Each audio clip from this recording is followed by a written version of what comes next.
Chapter 480. A small box. This was the second time Yundong had come to the Xulin residence. The last time, she had entered through the back door. This time, he had walked through the main door. The scenery in front of him was completely different. The Xulin family was indeed extremely extravagant. No wonder the emperor wanted to destroy it.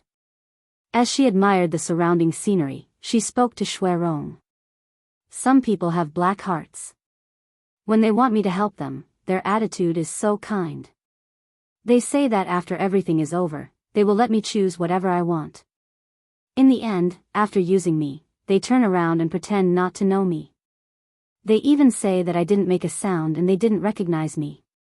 It seems that the people I work with are blind and deaf. Xulin silently glanced at fourth brother, who was walking in front. The man's back was tense. However, he was secretly complaining in his heart. Why was Miss Gus' gaze so sharp? Previously, she had only seen him once in the small courtyard. She had not even spoken to him. Not only did she recognize him at a glance, but she also knew his ranking. She was simply unbelievable. Yundong continued, I've been thinking about it. I'm not familiar with certain people, and I don't know their character. Will they renege on their debt? That's why I came over early when I heard about what happened here. As expected, they actually pretended not to know me. Heh, that's amazing. Xulin, don't do this. You'll be beaten up easily if you do. Fourth brother finally could not stand it anymore. He quickly turned his head and smiled. Miss Gu, I was wrong. I promise there won't be a next time. Why don't you hit me twice to vent your anger? No need. Just tell me where the storeroom is. I'll leave after taking what belongs to me. Yundong snorted. Fourth brother's expression froze, and his footsteps finally quickened. When he arrived at the door of the warehouse, he saw Xulin standing outside and talking to a young man. Xulin was stunned for a moment when he saw Yundong. The fourth brother quickly whispered into his ear. Xulin's forehead darkened and he almost hit him. How could you? They did not intend to go back on their word. They just wanted to organize the stuff first and take what should be taken away. They would let Yundong choose the rest. However, fourth brother had been seen by others and deliberately turned a blind eye to her. Now, even if he didn't have the intention, others would think that he had gone back on his word. He glared at his fourth son, took a few steps forward and said to Yundong, Miss Gu is here. Yes, Yundong replied coldly. Xulin said, the storeroom is being tidied up. Miss Gu, please go in, but, he paused and lowered his voice. After this confiscation, all the properties belong to the imperial court. There are some things that the emperor has required, so, Yundong snorted. She knew that there was a prerequisite for her privilege to choose. All right, I know. I know what I'm doing. Xulin heaved a sigh of relief and called out to fourth brother, prepare a box for Mississippi. Yundong raised her eyebrows. After a while, she saw fourth brother carrying a box over. It was a small box that was 4.0 centimeters long, 20 centimeters wide, and 30 centimeters tall. So, she could only take an entire small box of things, right? TSK, they had really underestimated her. If you have the ability, come and carry an even smaller box. Yundong took the small box and led Xulin into the storeroom with her head held high. The young man who was talking to Xulin looked on in surprise. Where did this lady come from? Lord Mo was actually so polite to her. He even heard a hint of flattery. He wanted to ask, Lord Mo, may I know which family's daughter she is? Xulin said, her surname is Gu. He was unwilling to say anything else. On the other hand, when fourth brother saw him, he thought of Miss Duan at the door and immediately mentioned it.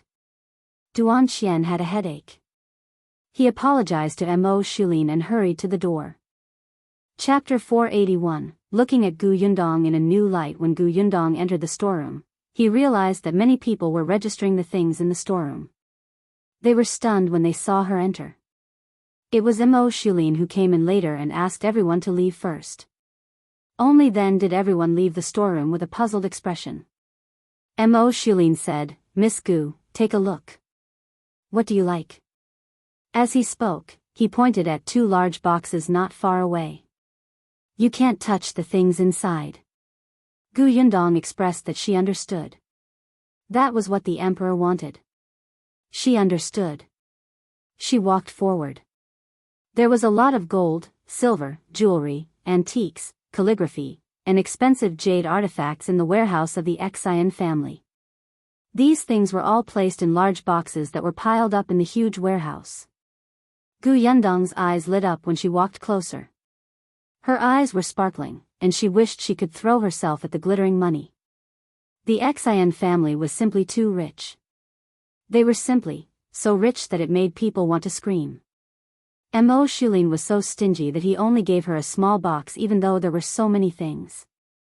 Her contributions were only worth the price of a small box. Gu Yundong turned around and glared at him. Mo Xulin touched his nose and said uncomfortably, "Miss Gu, you know that the imperial court is in urgent need of money. Although this box is small, some things are worth a lot of money." As he spoke, he picked up a piece of calligraphy. This is a masterpiece from the previous dynasty. It's worth 10,000 taels. Then, he picked up another book. This is the only book. Many scholars would die for it. Gu Yundong thought that Mo Xulin was indeed the leader of this group of people. His positioning was very precise. He knew that she knew how to draw, so he recommended calligraphy and painting. He knew that her brother was studying, so he recommended the only book. She snorted twice, took the 2 items, and placed them in the small box in Shui Rongshand. Although the calligraphy was too long to be kept inside, it didn't matter. It was the same outside. Seeing this, Mo Xulin secretly heaved a sigh of relief. He did not leave. He watched as Gu Yundong walked over one box after another. She looked very carefully. Sometimes half of her body was in the box. Mo Xulin stood at the back and could not see clearly. He did not know that when Gu Yundong was searching, she took the opportunity to put the silver ingots into her interspace. After finding 2 boxes, Gu Yundong placed a few jade pendants and accessories into a small box. Mo Xulin glanced at it and the corner of his mouth twitched. Miss Gu really did not know what was valuable. Why did she choose jade pendants and jewelry? Then, Gu Yundong chose agate jade and pearl jade. She also saw 2 medical books that seemed to be very rare. Yes, she would bring them back to Shaoqing Yuan. The brush and inkstone looked very valuable. She would bring them back for Yunshu, Yuanji, and her father. There was also a chessboard made of jade. It was simply extravagant. There was a huge pile of things. Gu Yundong felt that anything that was rare enough could be stuffed into the small box. If it could not be stuffed, she would put it into her spatial storage when Mo Xulin was not paying attention. After going through all the boxes, Gu Yundong finally rubbed her back and stood up. She looked at the small box with satisfaction. Yes, it's full. Shui Rong looked at the things inside and did not know what to say. When Mo Xulin realized that she did not find a single tael of silver, he could not help but look at her in a new light. Chapter 482, Come and See Your End. Mo Xulin felt that perhaps because she used to be a farm girl, her knowledge was limited and she was not good enough at appreciating good things, so she could not tell if the items she picked were good or bad. However, she did not care about money at all. She was more interested in elegant things like books, calligraphy, and paintings. It seemed that she had a long-term vision. In the future, as long as she came into contact with more of these things, she would definitely be able to identify the good and bad things next time. Miss, are you done? Gu Yundong nodded. She remembered that there was about half a box of gold, silver, and jewelry in her spatial storage. She said in satisfaction, I'm done. Mo Xulin heaved a sigh of relief. Shall I walk the lady out? But Gu Yundong said, Wait, I want to meet the eldest and second young masters of the Xulin family. Mo Xulin frowned. Well, is it inconvenient? Mo Xulin looked at her pitifully small box. After all, he had taken advantage of her. Forget it, just let them meet. I'll bring you there. As he spoke, he led the way. After leaving the door, he let the people registering the stuff in the warehouse enter again. What Xulin didn't know was that 2 days later, after all the warehouses in the Xulin family were cleaned up, everyone would stare at the account book that didn't match at all with their mouths agape. They couldn't regain their senses for a long time. The masters of the Xulin family were all locked up in the back room. Many people were locked up in the row of rooms. The people in different branches were locked up separately. The room in the middle should be the old master and madam of the Xulin family. Yundong did not look at it. She followed Xulin to the room on the left. Ximing is inside. Yundong asked Xuerong to place the small box in Xulin's hand. He blocked him outside and she went in by herself. Xulin was speechless. This was against the rules. Ximing was the eldest young master of the Xulin family, so he naturally had a wife. According to Xuerong, that wife passed away less than 2 years after marrying him. However, Ximing did not remarry. The outside world had always thought that he had a deep love for his wife and could not forget her. In addition, his health was not good and he did not want to drag others down. But who would have thought that he would do such dirty things in private? When Yundong and Ximing entered, there was also his nanny in the room. Yundong raised her eyebrows and looked at the silent duo. Ximing frowned when he saw the person who came in. Who are you? What do you want? Yundong took a step back and let Xuerong come forward.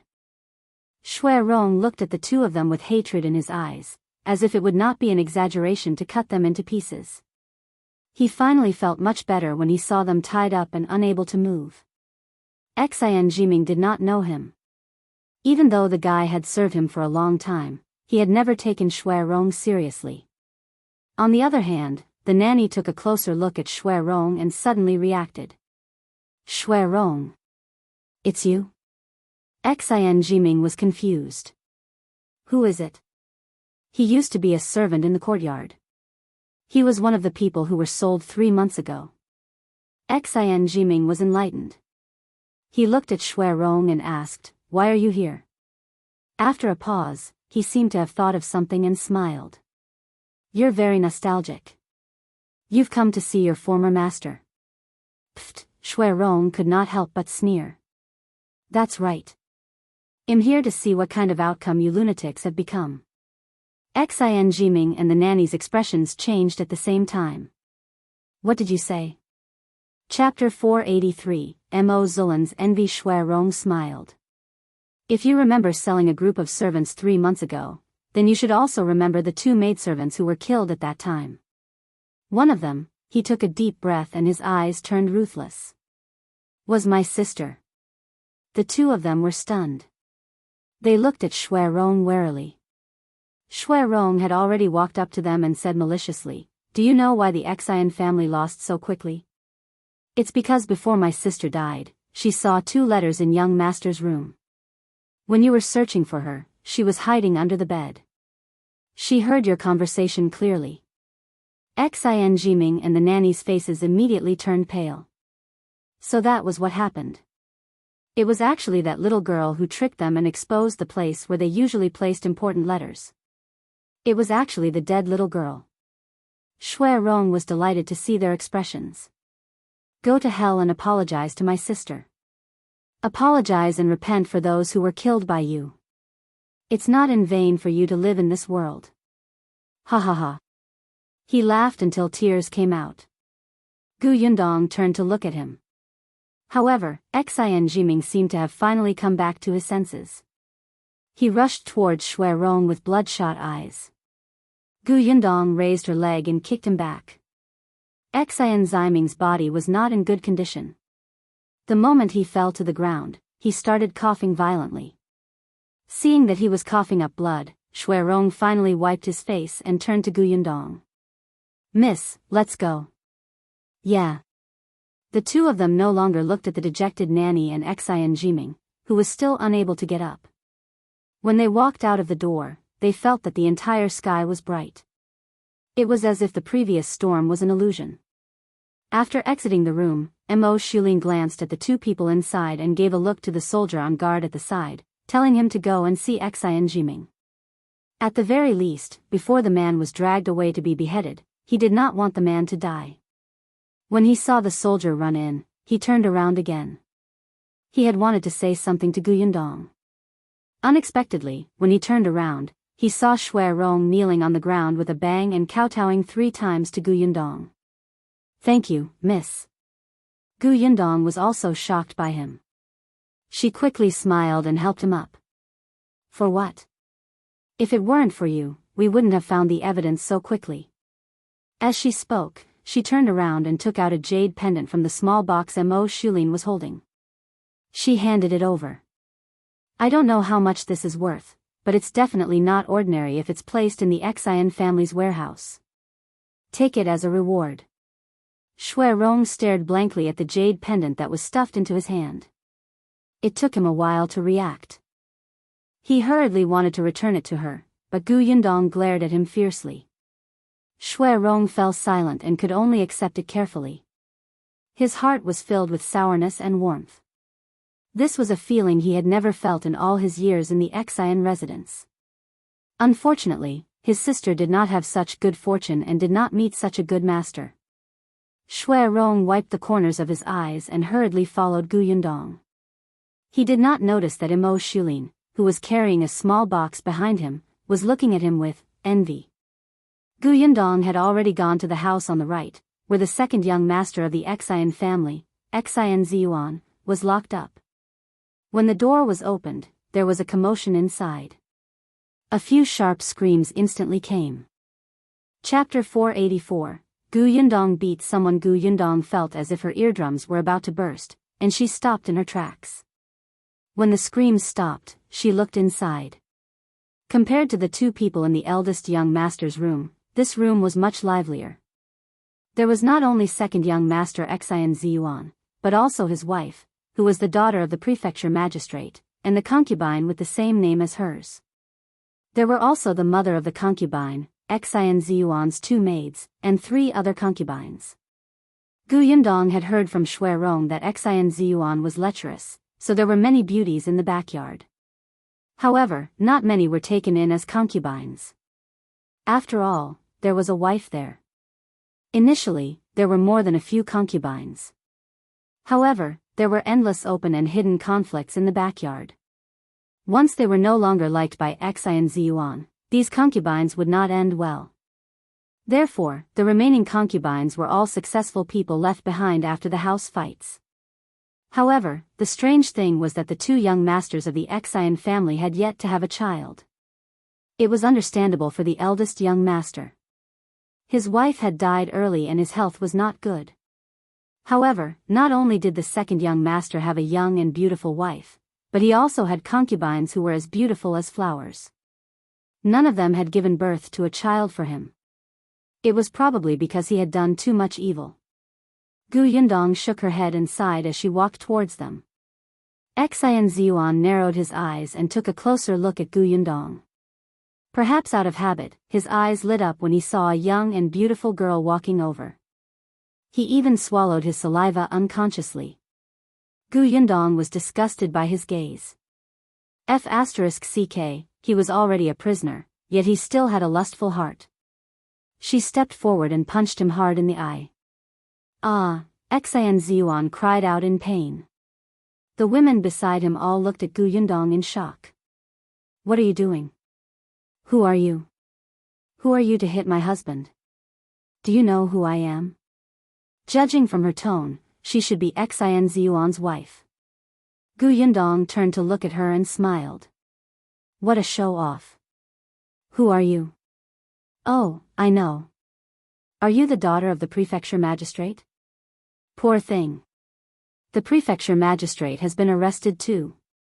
The woman was stunned and her expression changed. "Impossible. How could my father be captured? Otherwise, why hasn't he come to save you yet?" "It's because he can't even protect himself."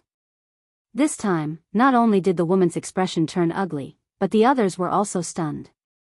They had all been brought into this room and locked up by the soldiers who had suddenly appeared. They had vaguely heard that their crime included colluding with the enemy and betraying the country. The soldiers were to execute their entire families. All of them were trembling in fear. Their only hope was second young mistress' father, who was an official. Therefore, even though they were locked in such a small room, they were still very respectful to the second young madam. Their attitude was even a little flattering. They only hoped that when she was saved, she would take them away with her. After all, no one wanted to die. But now, they were told that even the prefecture magistrate couldn't protect himself, so who else could save them? Instantly, the other women present began to look at the young madam differently. They even began to blame each other. Yundong did not look at them. Her gaze landed on Xulin again, and the corners of her lips curled up again. Xulin felt his scalp go numb for some reason and could not help but move back. However, Yundong suddenly stepped forward, clenched her fists, took a deep breath, and hit him heavily. Ah! Stop, what are you doing? What right do you have to hit me? Chapter 485, Remember Dajiang? Yundong did not speak, but her punches became heavier and heavier. Not only did Xulin scream in pain, even the others beside him were trembling in fear. The concubines did not dare to come forward, but Madame Tang shouted, "Stop! Who are you? Did my husband offend you? We were arrested, but there's still the imperial court to convict us. You're using lynching." Yundong felt an itch in her ears. Were these people used to being high and mighty masters? Were they so arrogant that they could not see their own situation clearly?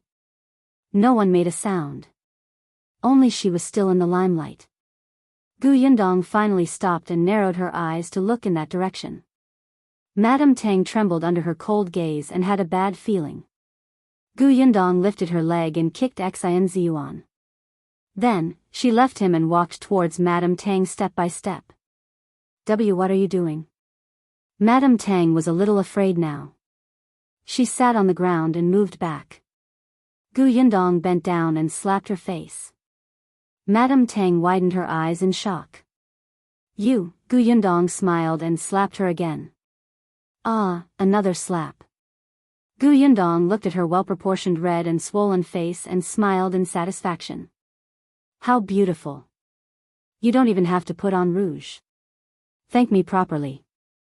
Madame Tang wanted to speak and curse, but her face was unbelievably swollen. The moment she opened her mouth, it hurt terribly. On the other side, there was a small pft sound. It was not loud. Unfortunately, Yundong's sharp ears still heard it. She raised her eyebrows and looked at the person who was laughing. She was about the same age as Yundong herself, and she was standing next to a familiar-looking woman. Oh, Yundong remembered now. Wasn't this woman the one she had seen in the kitchen? So the one next to her should be the concubine Yundong. She walked towards her. The concubine was a little afraid of her. When she saw that Yundong had noticed her, she immediately swallowed nervously. Before she could speak, Yundong slapped her. The concubine's eyes widened. Why did you hit me? I didn't say anything bad about you, and I didn't offend you. Yundong did not say anything. She slapped her a few more times. When she felt a little better, she finally stopped. The concubine did not dare to speak, and her mother was even more afraid of death. She did not even dare to look. The entire house was silent. No one dared to make a sound. Especially the concubines, they were trembling in fear. Master had been beaten up, young madam had been beaten up, and the concubine had also been beaten up. Was it their turn next? Just as they were feeling uneasy, Yundong stood up. Her cold gaze swept across the three of them. It was just a little pain. How could it compare to the pain of her father being thrown out of the Xulin residence with blood all over his body and almost losing his life? How could it compare to the pain of his shoulder being burned and blistered? How could it compare to the feeling of helplessness when his fingers were broken and he could not even lift the bowl and chopsticks? It was just a few slaps. Not hurtful at all. Xin Ziyuan finally recovered. He looked at Gu Yundong with hatred. Who exactly are you? Second young master is forgetful. Let me remind you. Gu Yundong glanced at him. A month ago, did second young master beat up a man called Gu Dajiang and throw him out of the Xin residence? Chapter 486, the farmer girl you're looking for. Xin Ziyuan frowned, unable to recall. Instead, it was Madame Tang and the Gu concubine who had a deep impression of that competition. They immediately widened their eyes in shock. Who are you to him? The two of them spoke almost at the same time. Xin Ziyuan finally thought of the poor-looking man who was dressed in rags. Gu Yundong squatted down. His daughter. The expressions of the three of them changed drastically. That person's daughter? They knew in their hearts how badly that person had been beaten up back then. After being thrown out of the Xin family, he would most likely not survive. So, his daughter was here to avenge him? Gu Yundong seemed to know what they were thinking. Don't worry. My father isn't dead. He's alive and well. But I'm not sure if you're going to die soon. She stood up and looked down at the three of them. Actually, I was thinking that since my father was beaten up by the three of you, I wouldn't implicate the innocent. I would just settle the score with the three of you. Unfortunately, she smiled and suddenly looked at Xin Ziyuan. A bad premonition flashed across the Xin Ziyuan's heart, and his voice trembled slightly. Unfortunately what? It's a pity that you have designs on white sugar.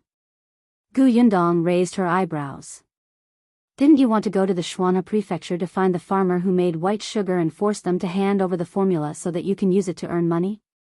Xin Ziyuan's pupils constricted. How did you know? Of course I know. After all, I'm the farmer you're looking for. How is it? Isn't it a surprise?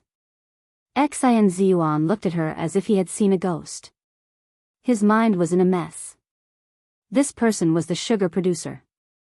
This person was the daughter of the man he had attacked back then. This person actually knew that he had designs on white sugar. He lowered his eyes and muttered, how could it be? How could it be? Gu Yundong still felt that it was not enough. She said, actually, when I first came to the Wanqing prefecture, I really thought of cooperating with the Xin family. Unfortunately, before I could find second young master, I encountered you trying to kill my father. My father had to recuperate for a month before he could walk.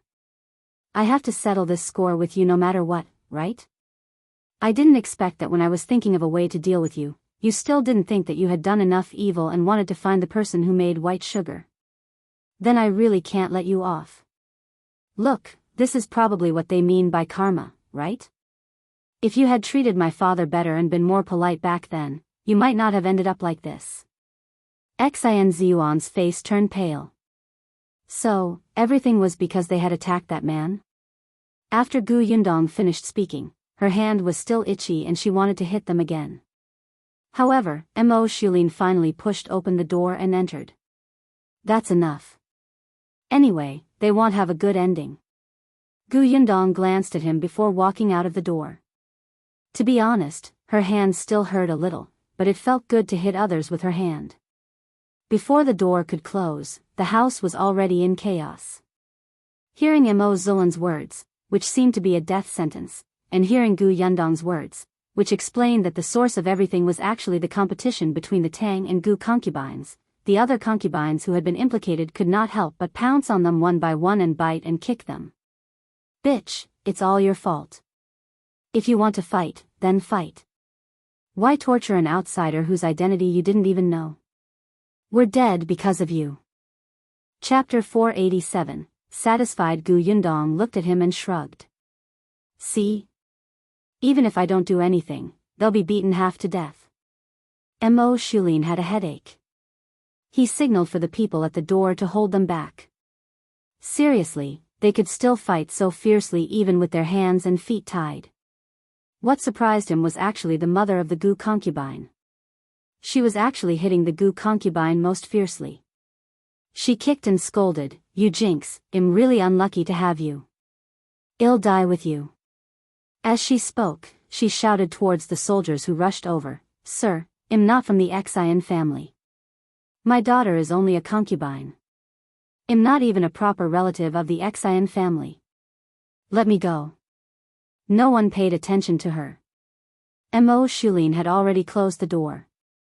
"All right, now that you've vented your anger, and everyone in the Xulin family can't escape, you can rest assured, right?" Yundong took the small box from his hand and snorted. "Only sort of." With that, she led Rong to the door.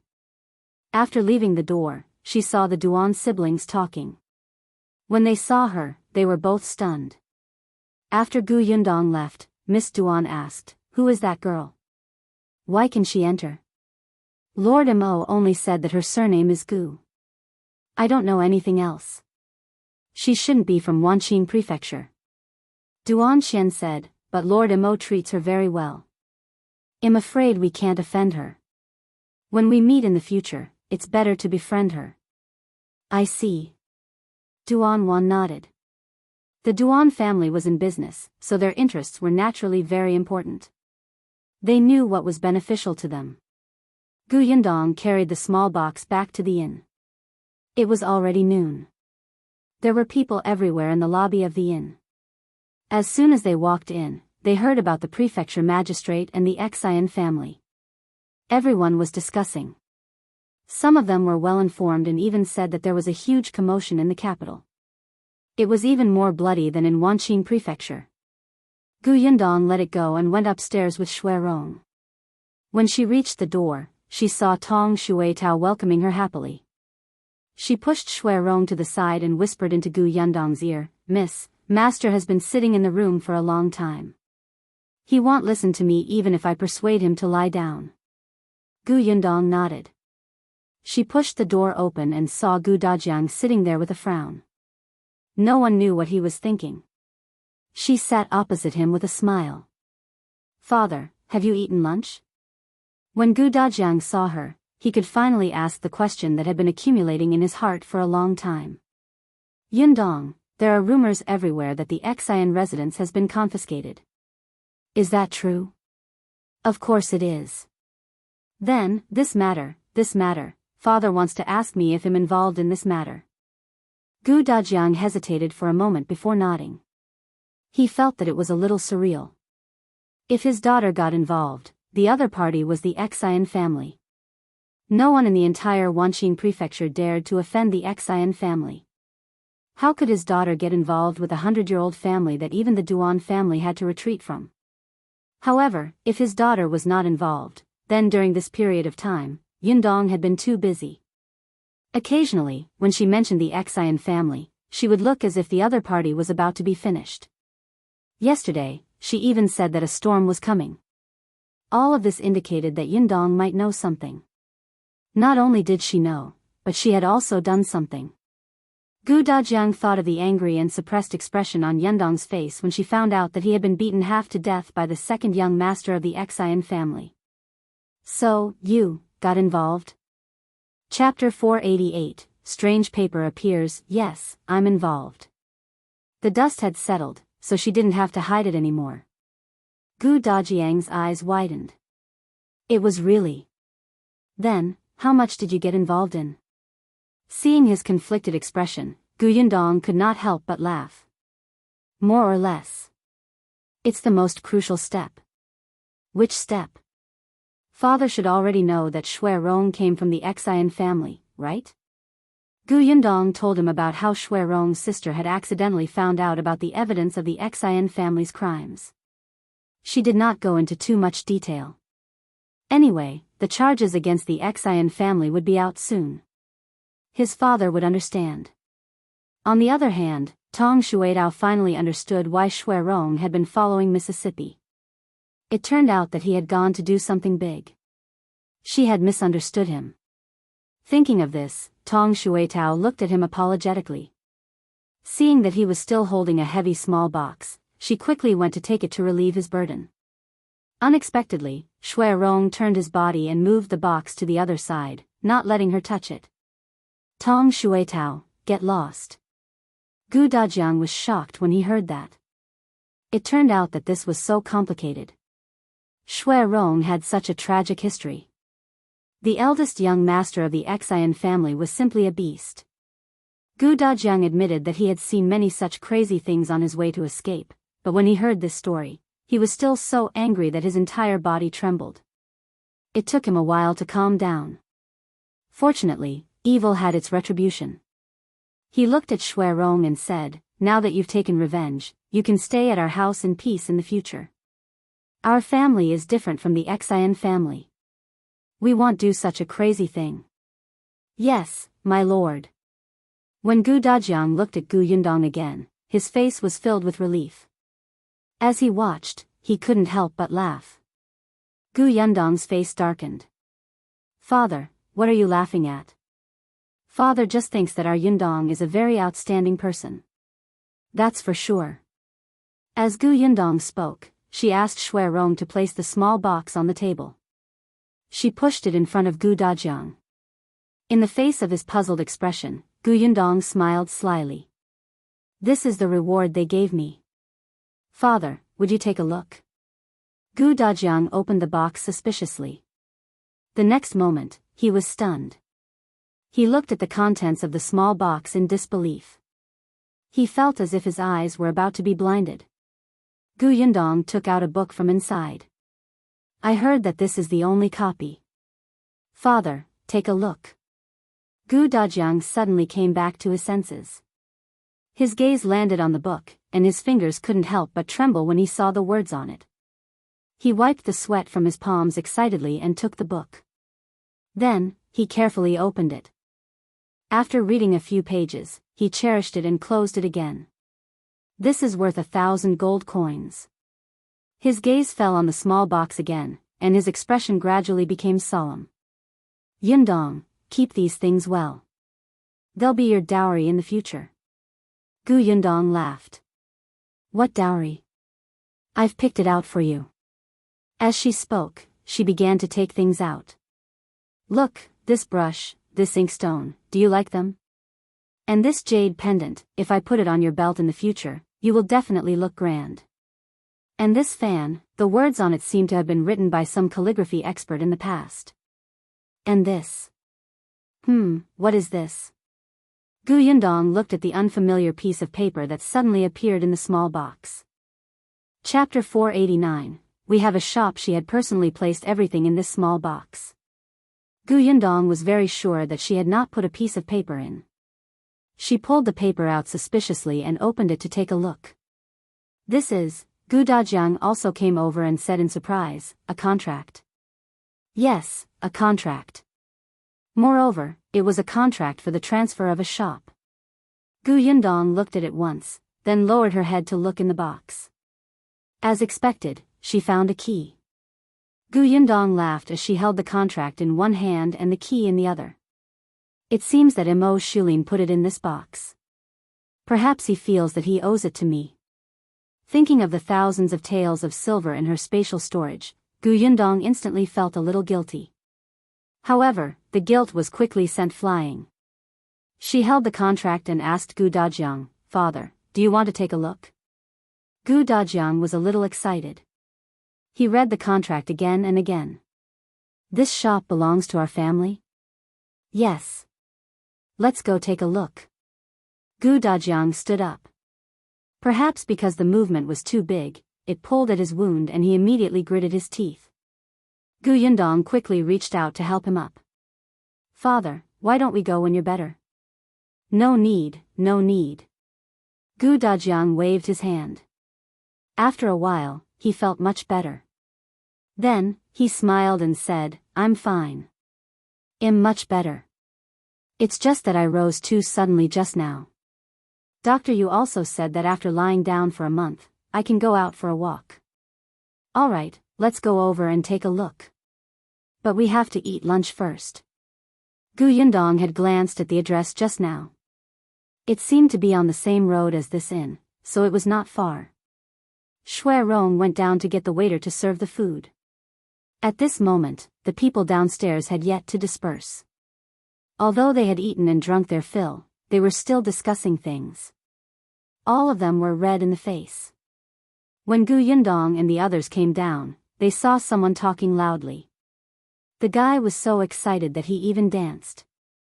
Gu Yundong hurriedly helped Gu Dajiang to the side to avoid being hit. After leaving the inn, she realized that there were many people discussing this matter outside. Occasionally, when they passed by a small stall, they could hear the stall owner and customers chatting. It seemed that this matter had caused a stir in the entire city. The four of them walked slowly, so they listened all the way. When they arrived at their destination, they saw a large shop with 8 rooms in front of them. However, there was a seal on the entrance of the shop, clearly forbidding anyone from entering. Gu Yundong lowered her head and carefully looked at the address on the contract. Then, she looked up at the shop in front of her. That's right, this was the place. Shui Rong was silent for a moment before walking forward and saying, "Miss, this shop seemed to belong to the Xulin family previously. The Xulin family's house was confiscated, so the shop must have been sealed. The contract that Lord Imo gave you is a red contract, so it must have been registered in the government. It's just that the government office is in chaos now, so they probably haven't had time to remove the seal." Gu Yundong thought about it and agreed. They had started arresting people before dawn today. It had not even been a day yet. How could they have the time to care about a small shop? "Since it's still sealed, let's go back," Gu Dajiang said. He did want to go in and take a look. This shop seemed to be quite big, and there was probably a courtyard behind it. The sign said that it was a silk shop. It should have been in the cloth and satin business in the past. The four of them returned in disappointment and could only return to the inn first. Unexpectedly, as soon as they entered, the waiter welcomed them. "Master Gu, Miss Gu, you're back. Someone is looking for you." Chapter 490, Do you want to come with us? Someone was looking for him. Gu Yundong followed the waiter's finger and saw the person standing not far from the staircase. It was Uncle Yu. Uncle Yu also saw them and hurried forward. Dajiang. After greeting him, he sized his friend up from head to toe. "Are your injuries healed? Brother Yu, why are you here?" Gu Dajiang was also very surprised. He happily patted Uncle Yu's shoulder. In the end, he accidentally pulled his wound again. Gu Yundong held her forehead. "Father, let's go upstairs first." Uncle Yu nodded repeatedly. "Yes, yes, yes. Be quiet. It'll help you walk." Uncle Yu actually already knew how Gu Dajiang's injury came about. The last time Shui Rong went to the Yu family, he mentioned it, but he didn't say that it was done by the Xulin family. However, as soon as Shui Rong left, Grandpa Yu asked Uncle Yu to find out. Uncle Yu had been in the prefectural city for a while and knew many people. In addition, Gu Yundong had met Gu Dajiang when she went to the Xulin residence that day. He had gone to the Xulin residence to ask around and knew what had happened. The father and son pondered for a moment and quickly understood why Gu Yundong did not let them see Gu Dajiang. Perhaps it was the after effects of escaping from the famine, but the three of them were very sensitive to some subtle changes. For example, the atmosphere in the city seemed to be very tense recently, as if something big was about to happen. In order to avoid causing trouble for the Gu family, they didn't visit Gu Dajiang again. Even Uncle Yu, who was working outside, did not go out much these days. At most, he found jobs nearby. Today, when Uncle Yu went to the market, he happened to hear that the Xulin family was finished. He could not wait to come over. The group entered the house, and Tong Shuitao obediently served tea. Uncle Yu then asked about Gu Dajiang's situation. Knowing that he was fine, he heaved a sigh of relief. "My father was also very worried about you. No one expected you to encounter such a thing. Fortunately, the Xulin family has been confiscated. It can be considered retribution." Uncle Yu sighed as he looked at Gu Dajiang.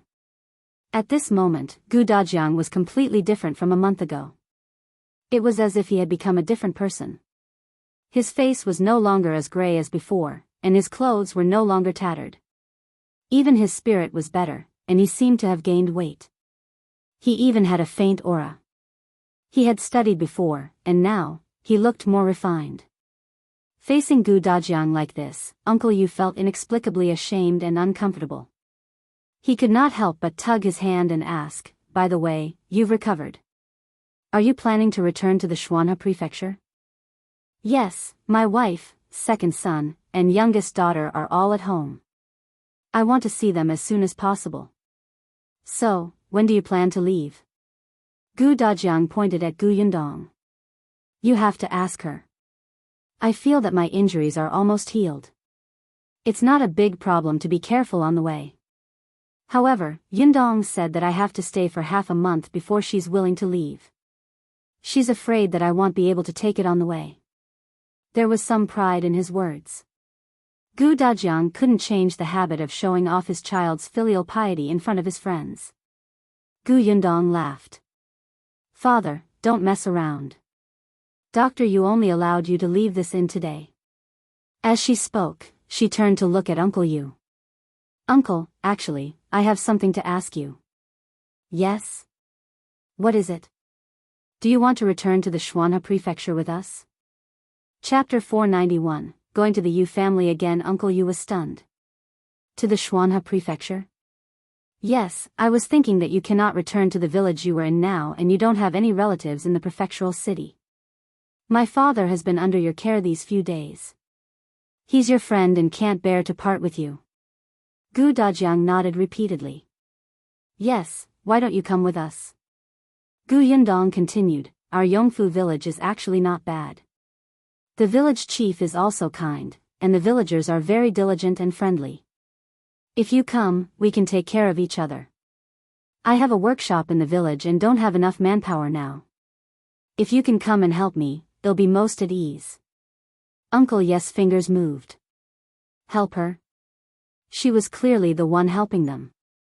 She wanted them to know that they wouldn't have to worry about not having a job even if they went to Yongfu village. Uncle Yu was tempted for a moment, but he quickly suppressed it.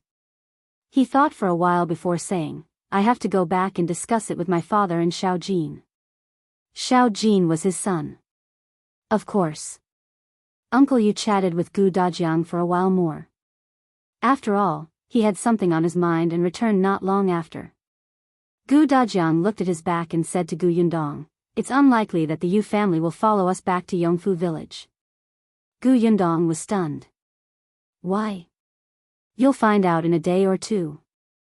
Gu Yundong blinked, but on second thought, she felt that it made sense. After all, they had lived in Wanqing prefecture for a period of time and had finally settled down. In the end, it didn't make sense for them to go all the way to a completely unfamiliar place. In fact, she was not confident. Forget it. Regardless of whether they went or not, she would respect their choice.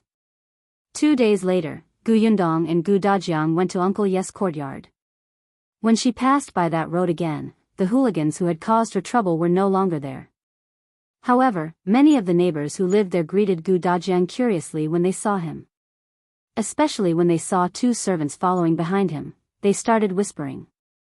"Gu Dajiang is rich. He even has servants now. Look at his clothes. I saw them at the silk shop last time. They cost 3 taels of silver. Wow, so expensive." In the past, Gu Dajiang even had to use 3 copper coins sparingly. "Do you think they're going to the Yu family? Is the Yu family going to get rich too?" "Tisk, forget it. Let me tell you, it's been a month since Gu Dajiang left. Only 2 servants have come. He just showed his face today. Didn't you see that the Yu family has been living so bitterly for the past month?" If Gu Dajiang really had a conscience, he would have given the Yu family a couple of taels of silver. The Yu family wouldn't still be living in this lousy place. "Oh, how dare you say that? Do you think a couple of taels of silver come from the wind?" No one dared to say these words in front of Gu Dajiang and the others. They only started spouting nonsense when they disappeared. At this moment, Gu Yundong and the others had already entered the Yu family. Uncle Yu was cleaning the courtyard. When he saw them enter, he quickly came over to help Gu Dajiang sit. "Uncle Yu, I'm fine. You don't have to help me. Don't take advantage of the fact that you're still young and don't pay attention. If you fall ill, you'll suffer when you reach my age. Gu Yundong nodded vigorously. Grandpa Yu is right. Uncle Yu also came out at this moment. After everyone sat down, Gu Yundong got down to business. Chapter 492, The Yu family's decision. Grandpa Yu, have you considered it? Do you want to return to the Xuanhe prefecture with us? Gu Yundong hoped that they would leave together. The Yu family did not have any relatives here. If they encountered any problems, they would be isolated and helpless. At the very least, they would be able to take care of each other when they went to the Xuanhe prefecture. Moreover, the Yu family had taken care of her father for so long. She wanted to repay them no matter what. Uncle Yu and Uncle Yu looked at each other. A moment later, Uncle Yu wiped his face and said with a smile, Gu girl, Grandpa Yu thanks you for your kind intentions. However, we still want to stay in Wanqing prefecture. But, Uncle Yu waved his hand and interrupted her persuasion. I know you want to take care of us. I also believe that if we follow you to the Xuanhe prefecture, we won't have to worry about food and clothing. Our lives will be much better than now. However, we can't rely on you for everything.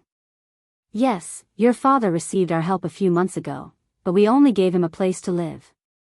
Compared to the time when you sent a basket of food to save our lives, it's insignificant.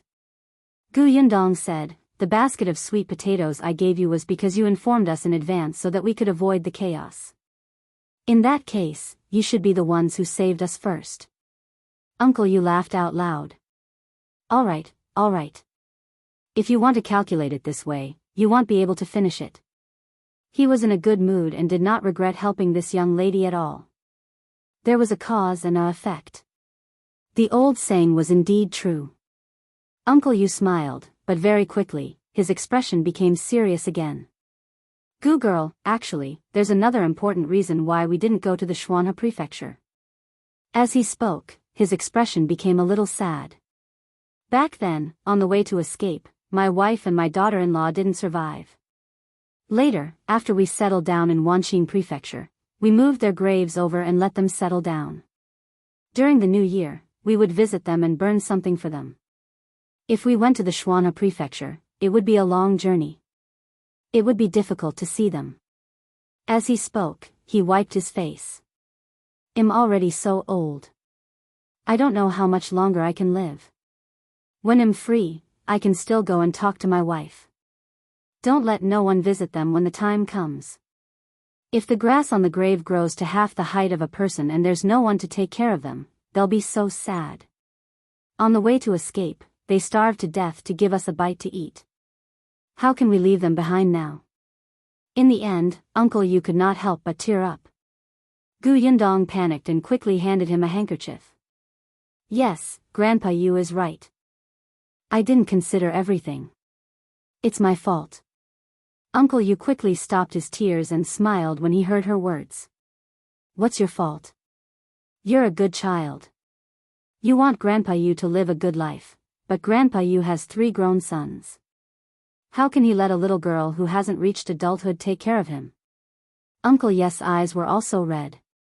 Although he was sad at the mention of his deceased mother and wife, he could still control his emotions.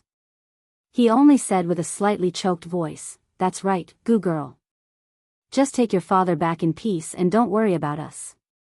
Let's work hard. Our lives will get better. The next time you come, we might all live in a big house. Gu Yundong smiled. All right, I'll wait. After a pause, she said, but if you don't follow us to the Xuanhe prefecture, I have something to ask you for help with. Chapter 493, Eugene being beaten. Gu Dajiang, who had been silent all this while, was stunned. Then, as if he had thought of something, he immediately stopped talking. Uncle Yu and Uncle Yu were very straightforward. Tell us, what do you need our help with? As long as we can do it, we will definitely help. I have a shop in Wanqing prefecture, but there's no one. Before she could finish speaking, she saw someone running in from the door. Gu Yundong took a closer look. Wasn't this Grandpa Zhang, whom she had met the other day? Old you, quickly go over and take a look. Your grandson was beaten up. Everyone in the room was stunned and hurriedly stood up. Seeing this, Gu Yundong immediately reached out to help Gu Dajiang. Shui Rong immediately supported Uncle Yu and the few of them walked out of the courtyard. Eugene happened to walk into the courtyard. When he saw everyone, he was stunned for a moment before squeezing out a smile. "Uncle Gu, you're here?" Everyone looked at his face. It was bruised and swollen. He did look like he had been beaten up. Uncle Yu took 2 steps forward. "What happened? How did you get beaten up like this? Who hit you?" Eugene shook his head. "Master, I'm fine. I also beat the other party up. He's even worse than me." When the 2 Yu family members heard this, their anger decreased a little. They quickly brought Eugene into the house. Uncle Yu hurriedly went not far away to send for a doctor. The other party took a look, prescribed some medicine, and left. It was not a big deal. Uncle Yu regained his senses and asked, "What happened? Aren't you in the shop now?" When he heard about the shop, Eugene's expression darkened. "Father, there's no more work in the shop. I'll find another one later." "Why is it gone?" Eugene pursed his lips and said in a low voice, "Wasn't the Xulin family's house confiscated? Their shops were also taken back by the imperial court. The shopkeepers and waiters inside are all being interrogated. Those who are guilty were arrested, and those who aren't guilty were released. In the past, there was a waiter who worked in the Xulin family's shop. He was our shopkeeper's relative. Now that the waiter has nothing to do, he came to our shop to find a job. The result was obvious. The shopkeeper didn't like Eugene to begin with. After all, Eugene was tolerant and diligent. The boss had already praised him twice when he came twice. If this continued, Eugene would probably replace him as the shopkeeper. This time, his relative came to look for work, and he immediately agreed. He was picky with Eugene, saying that if he kept breaking stuff and his salary would be deducted and he would have to compensate. Eugene could be considered to have been trained to have a good temper. Even so, he could not help but flare up. He finally knew that no matter how well he did, no matter how much he could tolerate, the shopkeeper would find a reason for him to make room for his relative. As soon as this anger rose, he simply quit. He pointed at the shopkeeper and scolded him fiercely. The shopkeeper was so angry that he fell backward. The relative beside him, who had been watching the show, rolled up his sleeves and was about to hit him for helping him vent his anger. The 2 of them started fighting in the shop. After all, Eugene had experienced a disaster and had a lot of strength. That person was no match for him. If the shopkeeper had not rushed up to help, Eugene would not have been injured. Uncle Yu and his son were furious when they heard that. This shopkeeper is not a good person. In the past, he used to say that our Xiao Jin did not do well and gave us less money. Now, in order to make room for his relative, he even tormented our Xiao Jin like this. Gu Yundong looked at Gu Dajiang and suddenly said, "That's great." Chapter 494, What about me? The Yu father and son were speechless. "Huh?" Uncle Yu asked uncertainly, "Gu girl, do you mean that it's too good for Xiao Jin to hit the shopkeeper?" "No, I mean, it's great that brother Eugene isn't working in that shop." Everyone was speechless. Gu Yundong smiled. "Actually, even if this hadn't happened to brother Eugene today, I would have asked him to quit his job in the shop. I've long heard that his shopkeeper is stingy and he doesn't earn much money. The shopkeeper doesn't do anything and only knows how to boss people around. The better brother Eugene does, the more others don't like him. How many years will it take for him to stand out in such a place? So I want to invite brother Eugene, Uncle Yu, and grandfather Yu to help in my shop." The 3 members of the Yu family widened their eyes and exclaimed, "Your shop?" "Yes." Gu Yundong said in embarrassment, "I just got a shop recently and haven't opened business yet. Actually, I was thinking that if you come back to the Shuanha prefecture with us, they'll have to find someone else to help look after this shop. But I'm not familiar with the Wanqing prefecture. Uncle Yu knows many people, so I want Uncle Yu to introduce someone. Since you're not coming with us, I can ask you to help take care of the shop. To be honest, I only trust you here." The Yu family members looked incredulous. You mean, you want us to look after the shop? Yes, didn't brother Eugene work in a grocery store? It just so happens that I plan to open a grocery store in my place. Gu Yundong actually wanted to open a shop selling all kinds of sweets, dried fruits, and preserved fruits, just like Gus in Fengkai County. However, this place was too far from Yongfu village. It would take a lot of time and money to transport the goods over. The cost was too high, and it was not worth it. At the very least, she had to wait until her business expanded and there was a workshop here. Later on, she even thought of opening a medicinal shop, but selling herbs required a professional. Moreover, the preparation of the medicinal shop at the beginning would take too much time. After thinking about it, he could open a grocery store first. Firstly, it could help the Yu family. After all, Eugene had experience and it was convenient for him to do this. Secondly, Uncle was actually quite a loyal and talkative person. He had only been in Wanqing Prefecture for half a year, but he knew many people from all walks of life and had channels to buy goods. Previously, it was because Uncle Yu had introduced a cheap supply channel to the grocery store where Eugene was working that Eugene caught the eye of the boss and received the boss praise, causing the shopkeeper to be dissatisfied. Thirdly, it was easy for the grocery store to change business. Gu Yundong had seen that the location of the shop was very good. In the future, when her business grew and she had a workshop here, she could still sell canned candy inside. It would be easy for the grocery store to change business. After the Yu family heard what she said, they could not come back to their senses for a long time. They knew very well that Gu Yundong was clearly helping them, but she kept saying that they were the only people she could trust. This made them unable to find a reason to refuse. Uncle Yu, just agree. Otherwise, Yundong really doesn't know who to look for. I'm also in a hurry to go home and see my wife and kids. If Yundong's shop isn't settled, we won't be able to leave. Gu Dajiang also persuaded them. Since they had already said this, the three members of the Yu family immediately gritted their teeth and nodded. All right, then we'll help you look after this shop. What about me? At this moment, a faint voice suddenly came from behind. Chapter 495, Let's go see the shop together. Everyone suddenly turned around and saw Grandpa Zhang squeezing out a smile. He chuckled as he approached Gu Yundong and said, Well, Miss Gu, actually, I'm still young, strong, and capable. Do you think I can also go to your shop to help? This person actually didn't leave. The corners of Gu Yundong one's mouth twitched. She was a little unwilling to look at Grandpa Zhang. She was silent for a while before saying, Since the shop has been handed over to Grandpa Yu, it's up to them whether they need people or not. Grandpa Zhang immediately turned his head and looked at Uncle Yu pitifully. Old Yu, we've been friends for many years. You know me best. Look, for many years. Their family had only moved here half a year earlier. The corners of Uncle Yu's mouth twitched as he said, It's too early to talk about this. We still don't know where the shop is, how big it is, or what the situation is. No matter what, you have to wait for us to take a look before we can decide, right? Grandpa Zhang thought about it and agreed.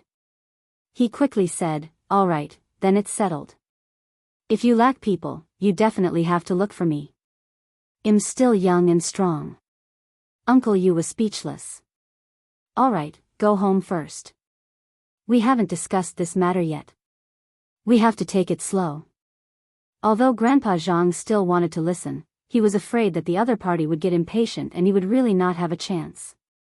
He sighed and looked at Gu Yundong, then at Gu Dajiang, and finally at Uncle Yu.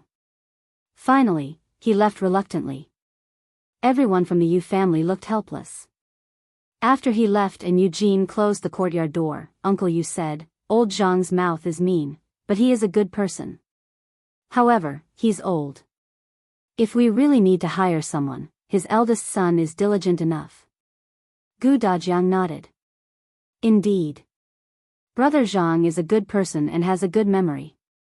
Grandpa Yu, I've already said that it's up to you to decide whether to hire someone or not. In any case, you're the one paying the wages, Gu Yundong said. Me? Of course. I'm in the Xuanhe prefecture. Even if I want to come, I can only come once in a year. You have to take care of everything here. Therefore, I've thought about the salary and will give you dividends directly. You can take 30% of what you earn every month. The more you earn, the more you get. That won't do. Uncle Yu immediately shook his head. We're just looking after the shop. A fixed salary is enough. Gu Yundong knew that he was unwilling to take advantage of others, so she could only speak patiently from the perspective of a businessperson. Grandpa Yu, let's not talk about anything else. Let's just say that this is the first time you've opened a shop and are managing it yourself. Other than brother Eugene having some experience, you have to slowly figure everything out. So for the first few months, it will be hard to tell if you'd make a profit. If you lose money and we give you a high monthly salary, you'll definitely feel bad, right? The Yu father and son looked at each other. Gu Yundong spoke logically and she was eloquent. In the end, they decided on the dividends. In the end, she said, by the way, that shop has a backyard. It's quite big. You guys can move in there. Firstly, it's convenient. After all, this place is a little far. Secondly, there will be people guarding the shop. It's safer. Uncle Yu sighed inwardly. Seeing that she was smiling as if she would not give up if he did not agree, he smiled and nodded. You, Gu girl, can we take a look at that shop? Sure. Chapter 496, Complicated Feelings. It had been 2 days since the Xian residence had been raided. Someone was temporarily in charge of the government office, waiting for the emperor to transfer a new prefecture magistrate over. Gu Yundong's contract was personally given to her by Mo Xulin. Yesterday, Shui Rong had gone to the government office to ask about it. The contract had been opened early this morning, so it was not a problem for her to enter. When the group of people came out of the Yu residence, they saw many people looking over curiously. The crowd waited until they were gone before they began to talk. Where is the Yu family going? Could it be that Gu Dajiang is planning to give the Yu family some benefits on account of their past relationship? What benefits? Don't tell me they're going to help the Yu family move out of here? Stop joking. That's impossible. The Yu family doesn't have any luggage. How can they move out? I think they'll at most treat the Yu family to a meal at a big restaurant. No way. The Yu family took Gu Dajiang in for a few months, but he's repaying them with just one meal? That's too stingy. That's why Gu Dajiang is an ingrate. Cough, cough. Suddenly, a sudden cough sounded from behind the crowd. Everyone turned around and saw Grandpa Zhang standing behind them with an unfathomable expression. He sneered at these people who were making sarcastic remarks. All right, why are you so troublesome? How can brother you not know what kind of person Gu Dajiang is? Go do what you need to do. Hey, old Zhang, you were in the Yu family just now, right? What did they say? Tell us. What did they say? Grandpa Zhang said impatiently. How would I know? Disperse, disperse. With that, he turned around and left with his hands behind his back. However, there was a sly smile on his face. He wasn't going to tell these people that the Yu family was about to own a shop. What if they went to fawn on old Yu later? When he was hired to work and earn money, he would show off in front of these people. Just thinking about it made him happy. They must have gone to look at the shop, right? Sigh, he really wanted to follow them to take a look. Uncle Yu, who was being gossiped about, felt his ears itch and could not help but reach out to rub them. The Yu family was a little far away from the shop. When they reached the entrance of the alley, everyone still got into the carriage. By the time they reached the shop, it was already past noon. Gu Yundong brought them to a nearby restaurant for a meal before walking towards the shop. Only when they stood at the entrance of the shop did the Yu family look ahead in shock. This was the shop that the Gu family was talking about. Such a big shop would be a grocery store. This was especially shocking for Eugene.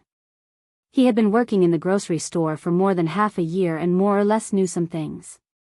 This was the busiest street in the entire Wanqing prefecture. This shop was at least twice the size of the one he stayed in. Most importantly, this used to be the silk shop of the Xulin family. It was the place where the relative of the shopkeeper who ran to snatch his job this morning had worked. He never expected that the person who had arrogantly chased him out and told him to go back and do manual labor would now swap places with him. At this moment, Eugene's feelings were exceptionally complicated.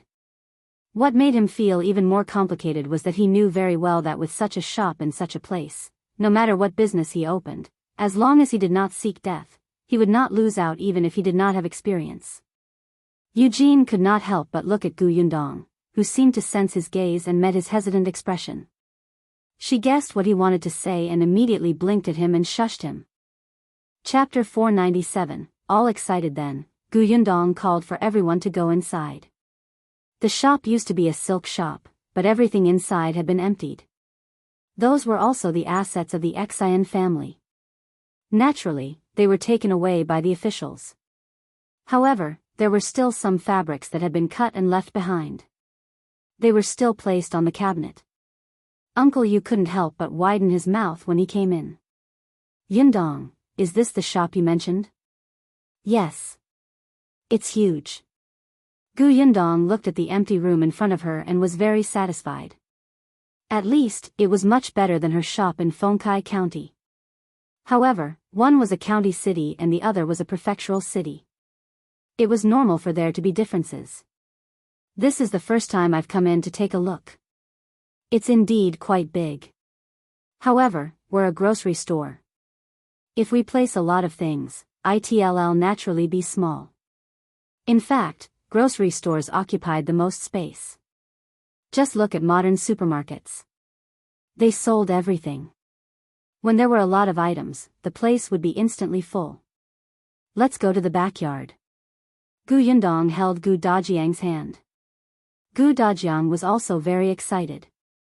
This was his shop. Yes, it would be Yundong's dowry in the future. Although it was a little far from home, it was still a shop in the prefecture capital, and it was so big. He happily followed Yundong to the backyard. The backyard of the shop was not small either. There were 3 rooms. In addition to the kitchen and outhouse, there was also a storeroom used to keep things. There was more than enough room for the 3 members of the Yu family here. It was much better than the previous small courtyard. There was ready-made furniture in the room. The bed, cabinet, and desk were all very neat. The Yu family could use them now. In the future, when they had money, they could buy new furniture if they didn't like it. However, Yundong felt that the Yu family was used to being thrifty and would not change it unless it was time for Eugene to get married. The kitchen doesn't seem to be used much. It's still considered clean. Yundong came out of the kitchen. It'll be convenient to cook here after you buy the ingredients. Uncle Yu smiled until his face was full of wrinkles. He was very excited. Yundong, don't worry. We'll do our best. His eyes were shining with enthusiasm and confidence for the future. Uncle Yu also nodded repeatedly. He touched the pillar at the side lovingly and walked back and forth in the courtyard twice. Actually, Dajiang also wanted to touch it, but he was supported by Yundong. His hand was held tightly, and he could not move his feet. He felt frustrated. After Eugene looked at the backyard, he started to roll up his sleeves. Father, I'll go to the front to clean up the shop now. Hey, I'll help too. Uncle Yu felt that he had become a few years younger and followed behind excitedly. Uncle Yu wanted to go too. He had already rolled up his sleeves when Yundong pulled him back. Grandpa Yu, stay here and chat with my father. But if you go to clean up the shop, my father will definitely follow you. Look at his injuries. Uncle Yu immediately looked at Dajiang solemnly. You can't let Yundong down. He's been gone for so long. Come, sit down and talk. You're leaving in a few days. I don't know when we'll meet again. Dajiang could only sigh and rest. Tong Shuitao was quite diligent. She had already gone to the well to get water and carried the basin to the shop. Unexpectedly, as soon as she entered, she heard a voice outside. This shop is indeed open. Let's go in and take a look. Chapter 498. Want to buy this shop? Tong Shuitao looked up and saw a young girl walking in. She looked to be 15 or 16 years old and had a high posture. There were 2 maidservants following her. She glanced at them, then turned around and shouted, "Brother, there's someone inside." Soon, a man in his 20s followed in. He was also dressed in brocade and looked elegant. Eugene had already walked up to them and asked with a smile, "May I ask what's the matter?" He was smiling, but his face was still injured, so his smile looked a little twisted. The girl immediately took a step back. "Stay away from me." Uncle Yu stepped forward. "What's the matter?" The girl asked arrogantly, "Did you buy this shop?" "Well, be in charge of this shop from now on." The girl sized them up from head to toe for a while. "Just you guys?" "All right, I want to purchase this shop from you." "Just name your price." "Wan, don't be rude," Duan Xian scolded softly. His sister didn't get it, but he did. They were saying they were in charge, which meant the owner was someone else. Duan Wan was a little dissatisfied. "We were the ones who took a fancy to it first. Who knew that someone would intercept us?" The Xulin family's shops would be auctioned off by the imperial court after they were confiscated. Furthermore, the earlier the better. After all, the sudden closure of many shops in such a huge prefectural city would affect the lives of the commoners. The Duan family had bought the most shops this time. 1/3 of the Xulin family's shops had gone into their pockets. However, while Duan Xian had bought so many shops, the one he wanted the most was not on the auction list. He felt that it was strange and went to ask. Those people only said that it had been sold. Duan Xian thought very highly of this shop. The size was secondary. The main thing was that it was in a good location. He had been determined to get this shop before, and he did not expect such an outcome. Since the seal on the shop was removed this morning, he had gotten someone to watch over it. If they saw the owner, they had to quickly return to the Duan family to report. That was why he came to the shop with Duan Wan, who insisted on coming along, when he heard the news.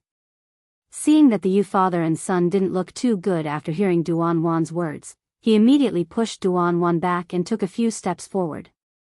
He said politely, "Little brother, I'm from the Duan family. I want to talk to your boss about this shop. I wonder if it's convenient for you to introduce me to them." The Duan family? Uncle Yu and Eugene were naturally not unfamiliar with the Duan family. In their eyes, this was a colossus like the Xulin family. Previously, the Xulin family was still suppressing them.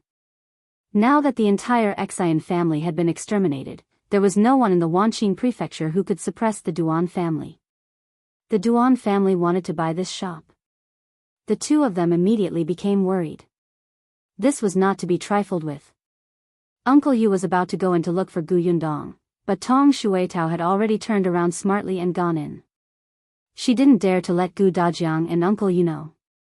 She could only whisper into her Miss' ear, "Miss, there are 2 people outside who call themselves the Duan family's young miss and young master. They want to buy our shop." The Duan family? Gu Yundong raised her eyebrows. When she saw Gu Dajiang looking over, she quickly said, "Father, chat with Grandpa Yu first. I'll talk to Uncle Yu and the others about how to set up this shop and repair it." When Gu Dajiang saw Tong Shuitao's expression just now, he knew that it was definitely not that simple. However, he was afraid that Uncle Yu would be worried, so he did not say anything and only nodded. Gu Yundong gave Shui Rong a look and asked him to watch the 2 of them while she brought Tong Shuitao to the shop in front. Chapter 499. What does the shop do? Gu Yundong walked into the shop and recognized him at a glance. At the same time, Duan Xian and Duan Wan also recognized her. The 2 of them immediately narrowed their eyes and straightened their expressions. Duan Xian instantly smiled. "So it's Miss Gu. We didn't have the time to talk the last time we met. I didn't expect to see you again today." The father and son of the Yu family were surprised. The Gu girl actually knew the eldest young master of the Duan family? Gu Yundong smiled. "I heard that young master Duan wants to buy our shop."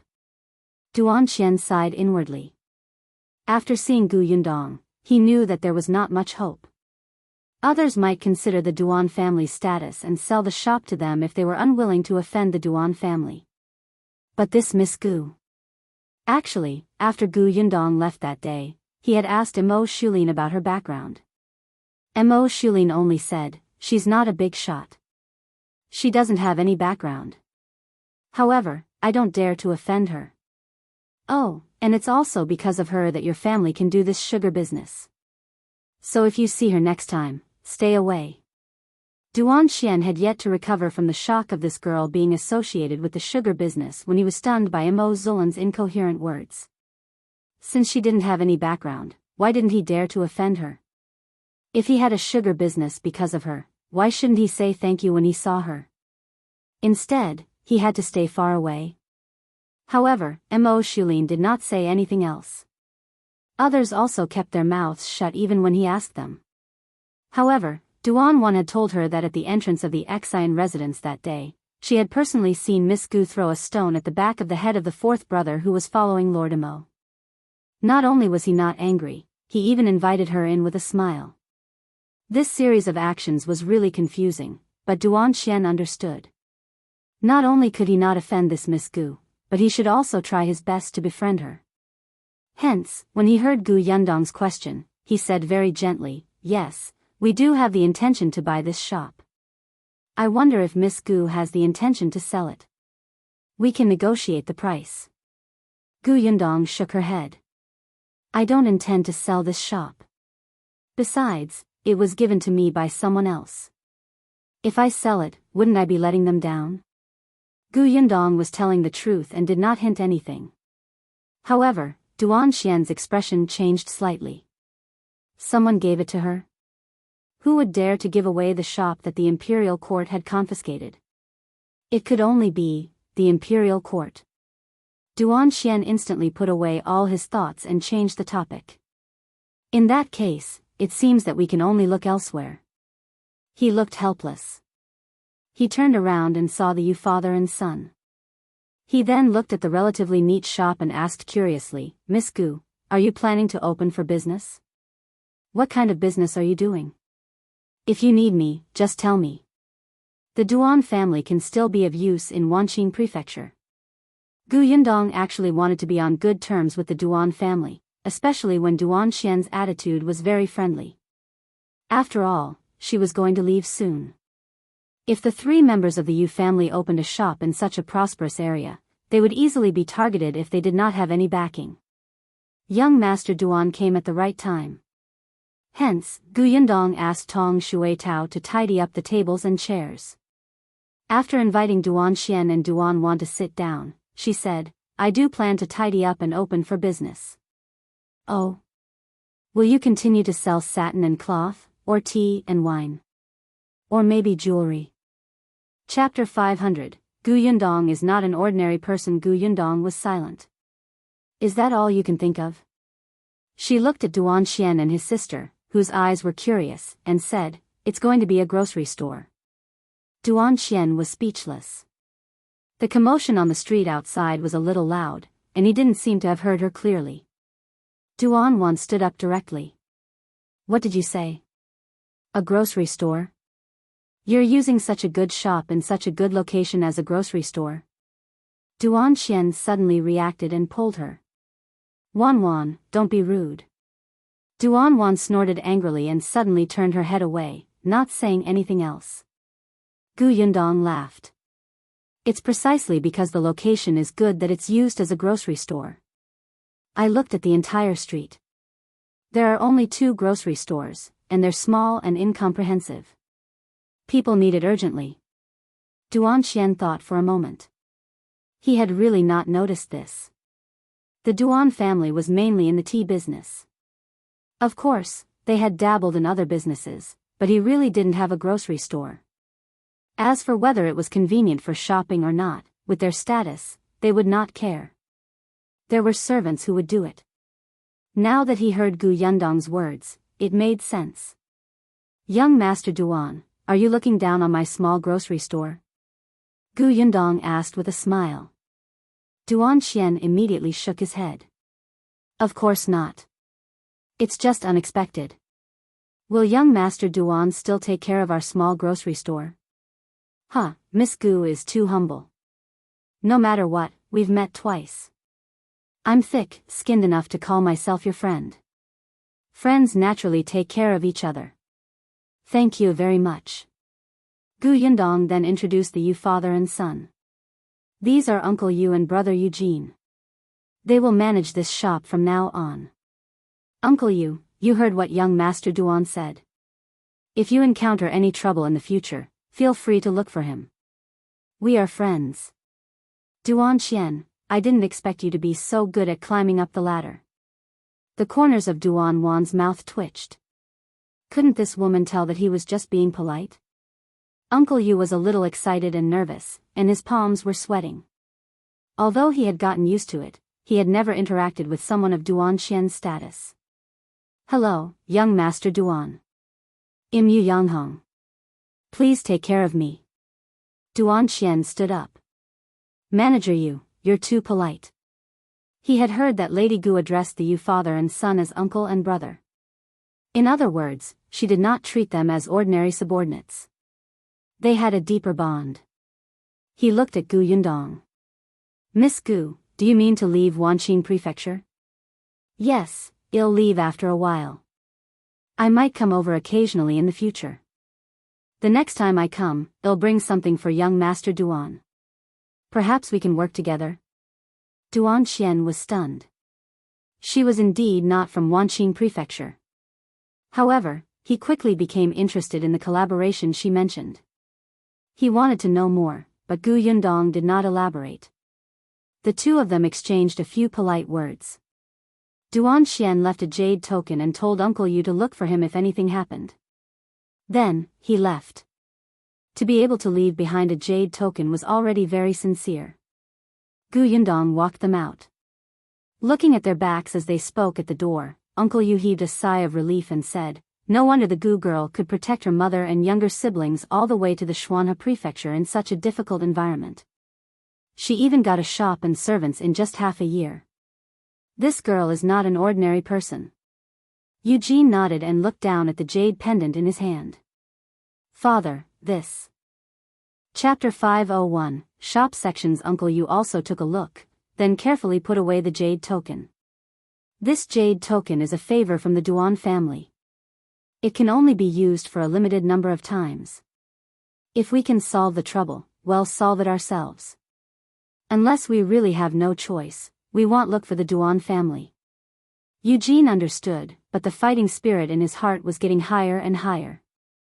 That's right. The younger sister of the Gu family was 2 years younger than him, but she was so capable. Now that his starting point was already so high, he would definitely be able to achieve something. Gu Yundong returned and saw that Uncle Yu and his son had begun to clean the shop diligently again. She went to the backyard. Gu Dajiang had been very worried about what had happened in front of the shop. He seemed to hear a few unfamiliar voices. He almost could not help but go over to take a look. When he saw Gu Yundong return, he hurriedly asked, "What happened ahead?" "It's nothing. It's just that someone wants to buy our shop, so I rejected them." "They didn't make things difficult for you, did they?" "No, we even became friends." Gu Dajiang felt that his Yundong was really amazing. He was so proud of her. The shop was quickly tidied up. Gu Yundong looked at the cabinets in front of him. These cabinets were all erected against the wall. They were used to store all kinds of cloth. Now, they could be used to store bottles and jars, so it was not easy to bump into them. The shop also sold ready-made clothes. There were a few shelves made of wooden poles to hang clothes. Now, they were placed there to hang dried meat and fish. There was also a cubicle next to it for fitting. However, in this day and age, there were not many people trying on clothes outside, so this cubicle was piled with some things. What Gu Yundong meant was that the cubicle could be torn down so that the space could become larger. At that time, they could split the entire shop into several areas. Foods such as oil, salt, soy sauce, vinegar, rice, ginger, garlic, wine, tea, and snacks would all be placed in this area. There was an area for daily necessities. There were pots, pans, knitted shoes, hats, bamboo baskets, boxes, various tools, cheaper brushes, ink, paper, and inkstones, as well as kites and spinning tops for children. In that case, the space was even a little small. However, in the beginning, they would do it one step at a time. It was just that with so many things, if he wanted to tidy them up, he would need to build a few cabinets and shelves. Gu Yundong thought of Carpenter Tan. Although he did not like to talk, he was efficient. She handed this matter to Uncle Yu. They were familiar with Carpenter Tan. The group of people planned the shop. Everyone would write down any good suggestions they thought of. Everyone would express their opinions and consolidate them when the time came. In the end, when the proposal was out, the shop could be renovated. After the discussion, everyone realized that it was already very late. The sky was about to darken. However, everyone still felt unsatisfied. The sense of accomplishment of slowly filling the empty shop with everyone's thoughts made them feel especially satisfied. Gu Yundong led everyone to eat, then asked Shui Rong to drive Uncle Yu and the rest back in a carriage. The 3 members of the Yu family were very excited. Not only did they talk about this along the way, but Uncle Yu had also thought of where to buy the cheapest goods. When they reached home, Uncle Yu did not even enter the house. He went straight to Carpenter Tan's house. Uncle Yu thought for a moment and did not go back. He turned around and entered Grandpa Zhang's courtyard next door. Grandpa Zhang and his family were having dinner. Seeing him come in, Grandpa Zhang started to tremble. He quickly moved a stool for him. Yangheng, are you here too? Chapter 502, Hiring the Zhang family's first son. Grandpa Zhang was so excited that he couldn't speak, and the Zhang family looked at him in confusion. Uncle Yu knew what he meant and nodded. We went to see that shop today. It's indeed not bad. It's a little far from here, but it's fine, it's fine. Distance is not a problem. It's still in the city. Uncle Yu said, I haven't finished speaking. All right. Tell me, I won't interrupt you. The Zhang family looked at Grandpa Zhang with a strange expression. Uncle Yu also felt that he might have come to the wrong place. He had never known that Grandpa Zhang's personality could be like this. Letting out a breath, he thought about leaving as soon as possible. What I mean is that the shop has a backyard. If it's too late and you can't come back in time, you can stay there for the night. That's good. I'm fine with it. Grandpa Zhang was even happier. He wanted to say that commute would truly be a problem for his old arms and legs. He didn't expect there to be a place to stay. That would be easy. Uncle Yu looked at him and found it hard to explain. But Grandpa Zhang, we want to hire another person. We plan to hire Brother Zhang. What? Grandpa Zhang's expression changed in a second. He suddenly stood up and raised his voice. What did you say? The Zhang family finally understood. The person called Brother Zhang widened his eyes and asked in disbelief, Yangheng, do you mean that your family is going to open a shop now? Do you even plan to hire me as a shop assistant? I do have such plans. That shop belongs to the Gu family. They want to take care of our family. However, the shop is indeed big.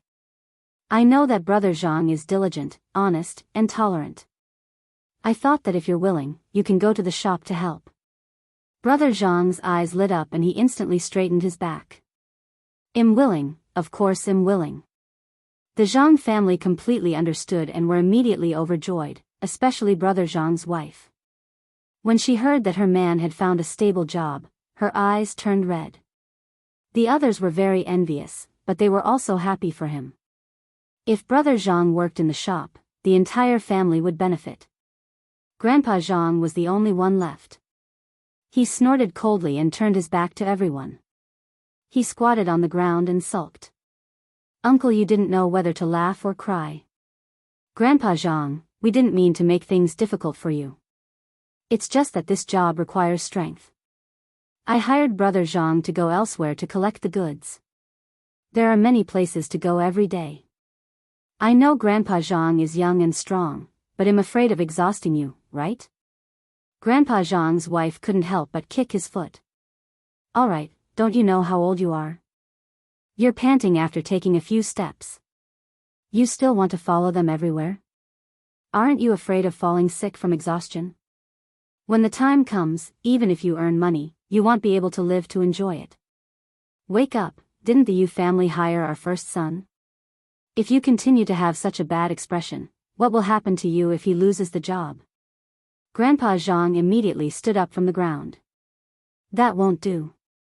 Yangheng, you promised me that you would hire my first son.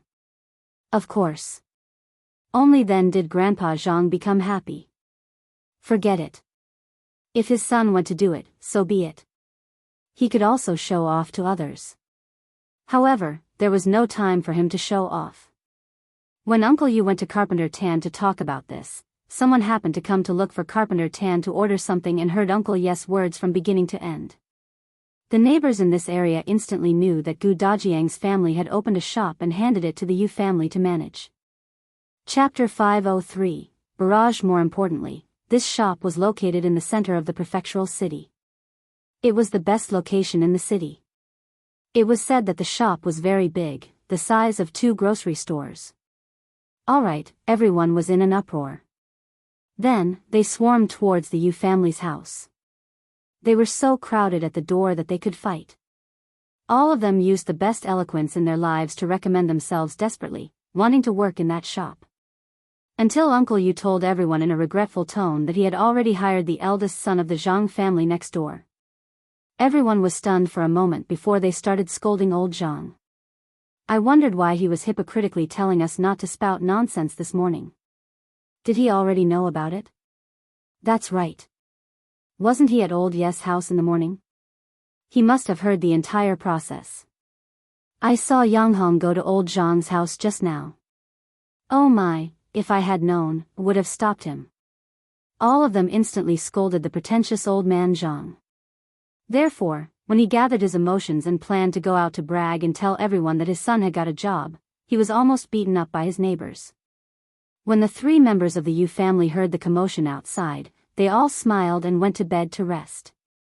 In the following days, Yundong and the Yu family began to renovate the provision store. The eldest son of the Zhang family also came to help. He was indeed diligent. Carpenter Tan sent over all kinds of sturdy shelves in a few days. Everyone was in high spirits and set them up one by one. In an instant, the place became decent. Dajiang had come once. He had been forced by Yundong to recuperate in the inn. Now that his wound had already scabbed over, it was just itchy and uncomfortable. Sometimes, Dajiang couldn't help but grab it, and it would bleed. Yundong asked Shui Rong to keep an eye on him. She even wrapped Dajiang's 10 fingers in gauze. Dajiang didn't know whether to laugh or cry as he looked at his thick fingers. He didn't expect such a day to come for him. During the renovation of the shop, Duan Xian came twice. Yundong found this person quite interesting and even invited him to the Shuanhe prefecture when he was free. Unexpectedly, Duan Xian agreed. I do want to make a trip to the Shuanhe prefecture. I heard that someone started manufacturing and selling white sugar in that place. Yundong, who had created white sugar, was speechless. She could only touch her nose and laugh dryly. Duan had never been here. Anyway, Yundong felt that she was making a fuss. Perhaps because there was no pressure from the Xulin family, as the young lady of the Duan family, she was a little arrogant. After the shop was renovated, Uncle Yu brought the eldest son of the Zhang family to the countryside to collect things, including eggs, food, and some daily necessities. He had already contacted the providers a few days ago. Now that he had given them money, he could just bring them back. On the first day of business, Yundong invited the lion dance team over to have a good time. Most importantly, she had invited Duan Xian over. As the heir of the Duan clan, Duan Xian's face was not unfamiliar in this city. Everyone who came to watch the show knew that the Duan family was endorsing the shop. Originally, some of the wealthy families in the city who wanted to buy this shop, and even the small officials and generals with some power, had all given up their thoughts now. Instead, they openly bought some gifts to congratulate the shopkeeper on opening. It was just that when they saw the shop's plaque, they were a little speechless. Why, was this a grocery store? Chapter 504, Leaving. Why wasn't it a slightly higher-end shop? Everyone was puzzled, but this did not stop the grocery store's business from booming. It was only the first day and there was already an endless stream of people coming and going in the grocery store. When it was time to settle the accounts at night, they actually earned 100 taels of silver. This was a grocery store. The profits were not high to begin with, but there was actually such a gratifying result in a day. Nowadays, Eugene was the one who kept the accounts in the shop. Uncle Yu did not know many words, so it was too difficult to keep the accounts. The Yu family was overjoyed.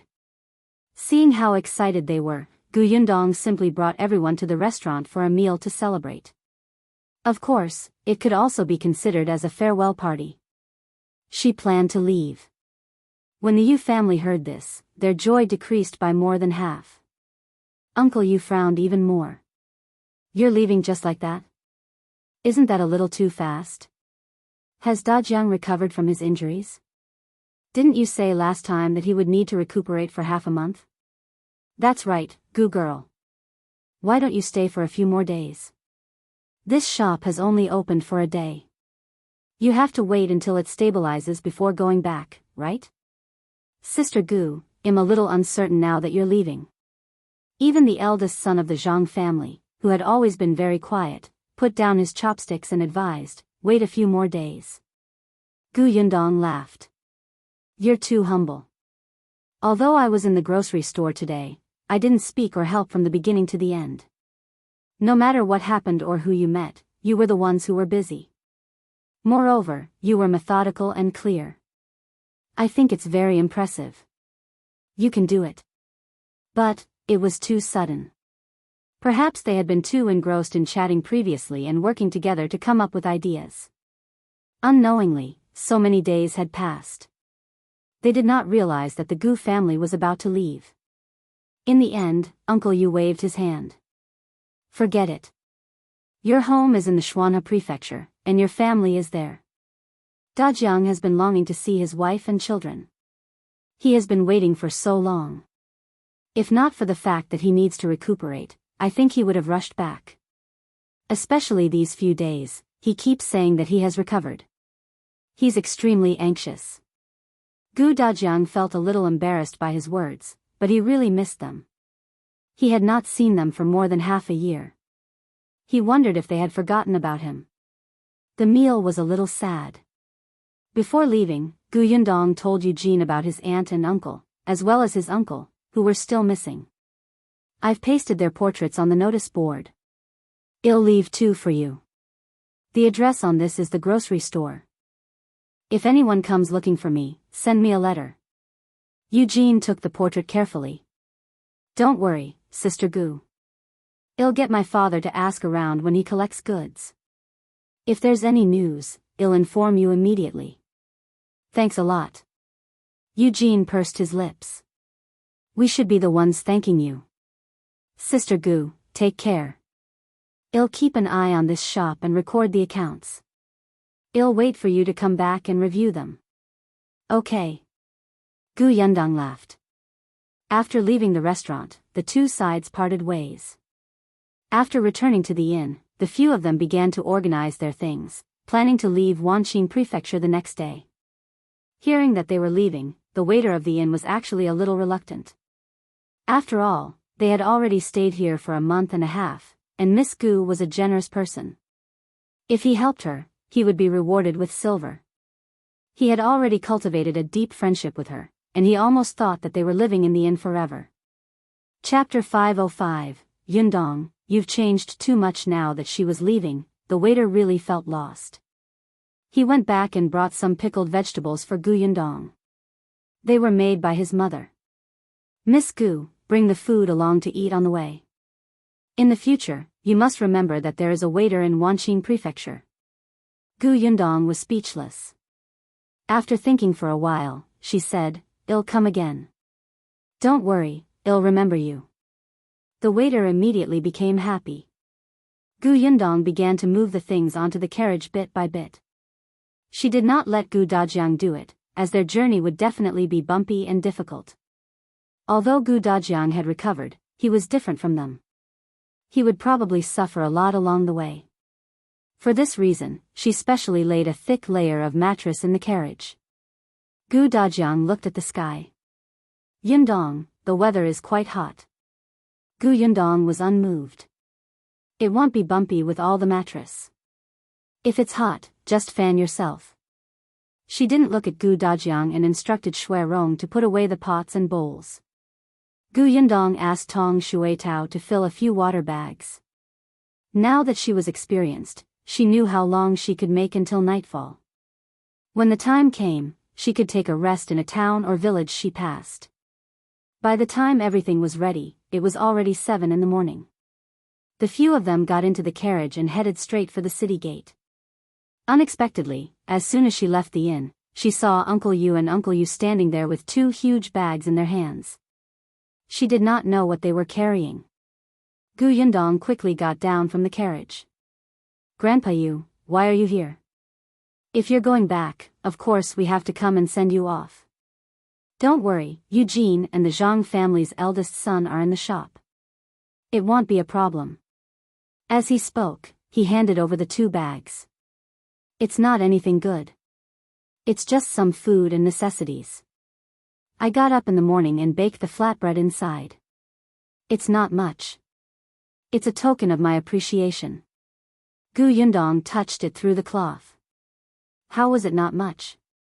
Checking the weight, she felt that Grandpa Yu probably did not sleep much last night. Uncle Yu chased them into the carriage. "All right, you guys can go up. It's getting late. I won't hold you up." Gu Yundong and Gu Dajiang bade them farewell before setting off again. When they arrived at the city gate, they bumped into Duan Xian. He seemed to have come to deliver something to them, but it was a little too much. Gu Yundong was worried that the carriage would collapse, so when no one was paying attention, she put away some things that were not very useful into her spatial storage. After bidding farewell, the 4 of them sped up a little. The carriage was driven by Shui Rong. Tong Shuitao would occasionally change seats with him. They walked at a leisurely pace and saw a lot of scenery. Gu Yundong had arranged everything in an orderly manner. Gu Dajiang was actually mentally prepared. The journey might not be easy. Unexpectedly, it was much more comfortable than he had imagined. Gu Yundong still followed the doctor's instructions. She would rather walk slowly on the road to ensure that they had good food, especially Gu Dajiang, who needed more nourishment. Therefore, she would personally cook. Gu Dajiang watched her cook the porridge steadily, his eyes filled with relief and joy. "Father, come, take it. It's very hot." Gu Yundong brought him a bowl and Gu Dajiang instantly came back to his senses. He took a bite slowly and his eyes lit up. "You can actually make such delicious porridge in the wilderness." Gu Yundong smiled. Gu Dajiang continued, "Yundong, you've changed too much from before." Gu Yundong's heart skipped a beat. Finally, it was here. Chapter 506. So, the same person. Gu Yundong's fingers paused and she heaved a sigh of relief in her heart. However, she had already thought of the words she had prepared before. Unexpectedly, before she could speak, she heard Gu Dajiang sigh faintly. "Indeed, that person is right. You have really grown up." Gu Yundong was speechless. What did he mean? "Father, that person? Who was it?" Why did it feel like she couldn't use the words she had thought about 100 times? Gu Dajiang took another sip of porridge before saying, "That person was a traveling Taoist priest. He was especially capable. I had been studying for a few years and didn't really believe what these people say. If you hadn't cried too hard back then and couldn't be put into sleep no matter what, and the doctors couldn't do anything, I wouldn't have listened to him." Gu Yundong was a little confused. Wait, what did that mean? Gu Dajiang explained to her, "Your mother was beaten up by Madame Zhao until she gave birth prematurely." He no longer called the 2 people from the Gu family his parents. Gu Yundong had already told him that while he had distracted the attention of the bandits for the sake of his family, in the end, his family of 4 had been chased out of the team by his parents to fend for themselves. In that kind of environment, his father knew that his wife was foolish and his children were young. There was only one outcome for them after they were chased out, but his father still did it. Although Gu Dajiang had long been disappointed in his parents, this time, he had really severed all ties with them and would no longer treat them as family. When you were born, you were thin and small, and your breathing was extremely weak. However, you kept crying. No matter how we coaxed you, it was useless unless you cried until you were tired and fell asleep. It was that traveling Taoist who helped you stop crying. He also said that your soul was unstable, and in the future, you would be an extremely easily agitated person until you were 14 years old. If you safely survived a death tribulation and your soul returned to your body, you would truly grow up. Gu Yundong was dumbfounded. Return of the soul? Why was it like listening to a heavenly book? She frowned and thought carefully about the host's personality. She was indeed a sentimental person. She could cry for 2 hours under the blanket for small matters. She had never liked the host's personality. She felt that if she didn't stand up for herself in such an environment, how could she not be bullied? She had been very puzzled. With Gu Dajiang's personality, how could he have raised such a fragile daughter? Now that she heard him say this, she could understand. Wait a minute. Gu Yundong's frown deepened. She thought of her life in the modern world. She was the complete opposite of the original owner of the body. Be it in the orphanage or later in society, she looked at everything indifferently and coldly. Therefore, she did not even have a friend. She did not even feel a deep bond with her foster parents who had adopted her. Gu Yundong could not help but fall into deep thought. So, her modern self was also in an unstable state. Because of a famine and an apocalypse, the two of them experienced a death tribulation and became one? Gu Yundong pursed her lips tightly. Now that she thought about it, some things were very strange.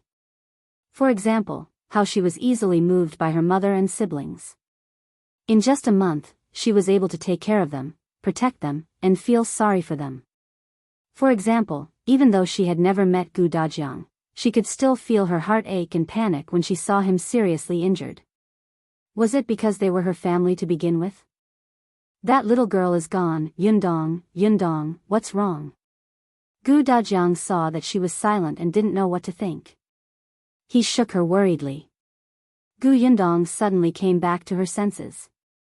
When she looked at Gu Dajiang again, her emotions surged and she could not calm down for a long time. After a long time, she took a deep breath and smiled brightly. Father, it's so good to have you around. Gu Dajiang grinned and patted her head. I should be the one saying that.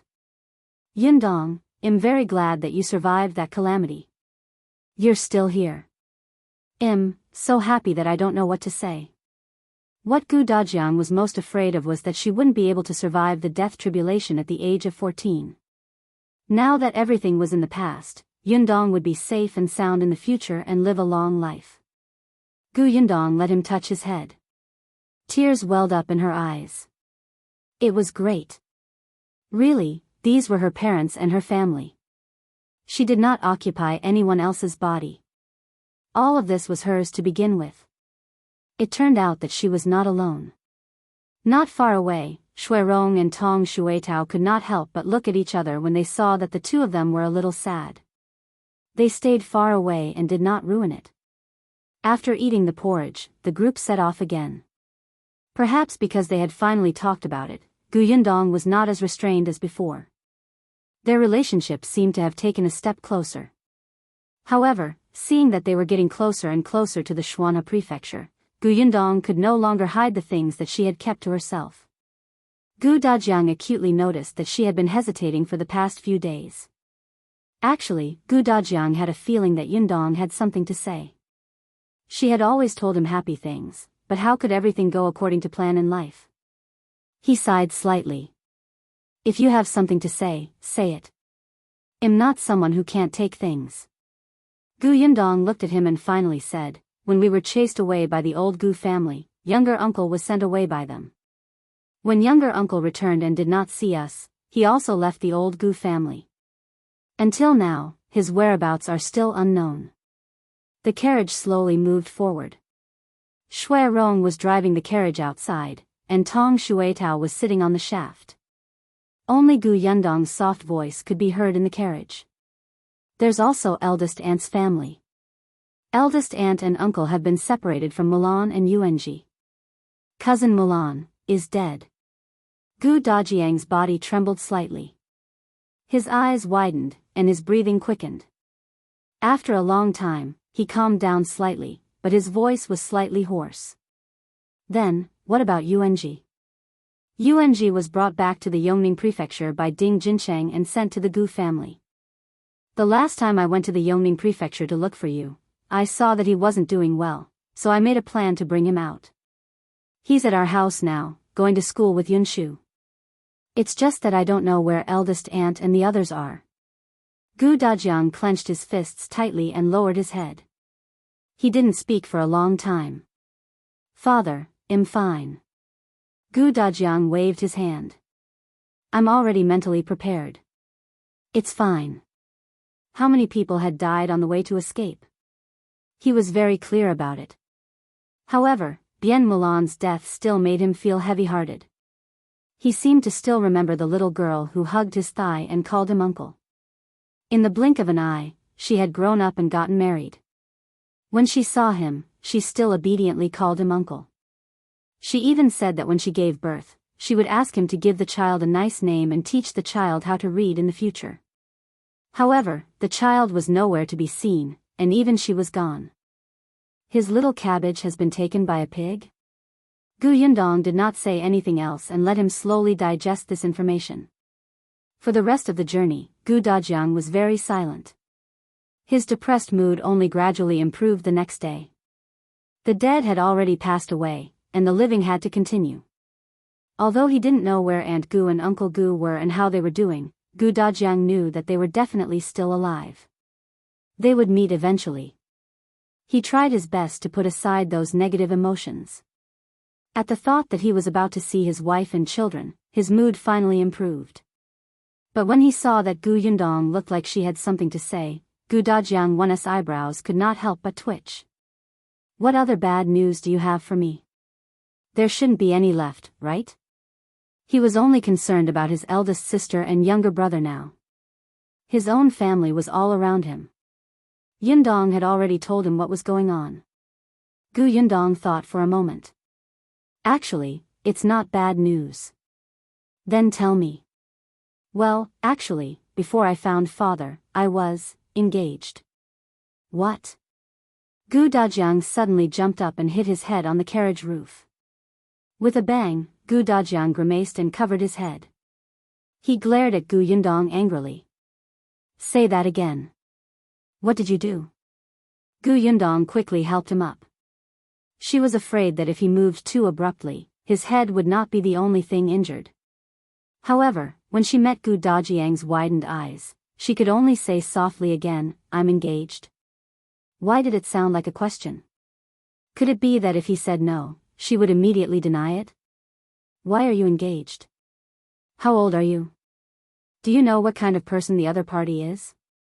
Don't you know that people can be sinister, especially since you're good-looking and rich? Who knows if the other party has ulterior motives? His family is also insensible. Your mother hasn't recovered from her illness, and your father hasn't been found, and yet they came to propose marriage. They're bullying you for being young and ignorant without an elder to take care of you. No, I don't agree to this marriage. The more Gu Dajiang spoke, the angrier he became. The angrier he became, the more he felt that the other party was not a good person. He felt like his heart was about to explode. His beautiful little Cabbage had been stolen by a pig just like that? Ridiculous, ridiculous. Gu Yundong knew that he would have such a reaction. She laughed dryly and whispered, Father, it's just an engagement. An engagement, so it can be cancelled? Gu Yundong was speechless. No, what she meant was that they planned to wait until mother's illness was cured and father was found before getting married. Gu Dajiang snorted coldly. We have to discuss the matter of canceling the engagement slowly. We can't be hasty. Most importantly, we can't ruin your reputation. Let's think about it later. It's best if the other party makes a mistake. Gu Yundong's eyes widened. I did not expect you to be such a father. No, she had never thought of canceling the engagement. Father, Brother Xiao is a good person. When I first started doing business, he was the one who gave me the capital. Alright, and you said that he's not bullying you because you're young and ignorant. He wanted you to owe him a favor and guilt you into marrying him. It's all an old trick. I stopped playing this one more than 10 years ago. Gu Yundong rubbed her forehead. Father, have I been acting very ignorant these days? Was this the meaning of father-in-law becoming more and more displeased with his son-in-law? Stopped playing this one more than 10 years ago. Could it be that her father had used it before? Gu Yundong's suspicious gaze landed on Gu Dajiang. She wanted to ask him how he got together with her mother back then. Gu Dajiang's fear of home, however, Gu Dajiang's expression was very dark. He didn't realize what he had just said. He was still muttering indignantly, that Xiao Qingyuan cannot be a good person. Gu Yundong felt that it was better to let his father digest the news for a period of time. She would definitely make more mistakes if she said anything now. The more she protected Xiao Qingyuan, the angrier her father would become. Hence, she obediently remained silent and listened to Gu Dajiang's nagging. She scolded Xiao Qingyuan terribly. Seeing her like this, Gu Dajiang stopped after saying a few words. However, he was still whining unhappily. In the end, he asked her, other than this, is there anything else you want to tell me? Gu Yundong immediately shook her head. Other than making the old Gu family half dead, there should be nothing else. Only then was Gu Dajiang slightly satisfied. However, he had to criticize Xiao Qingyuan from time to time for the rest of the journey. Gu Yundong did not know whether to laugh or cry. Were all fathers like this? Her mother liked Xiao Qingyuan very much. Of course, she didn't dare to say this to Gu Dajiang. A few days later, the carriage finally passed Xuanhe Prefecture and arrived at Fengkai County. When they reached the familiar place, Gu Yundong relaxed.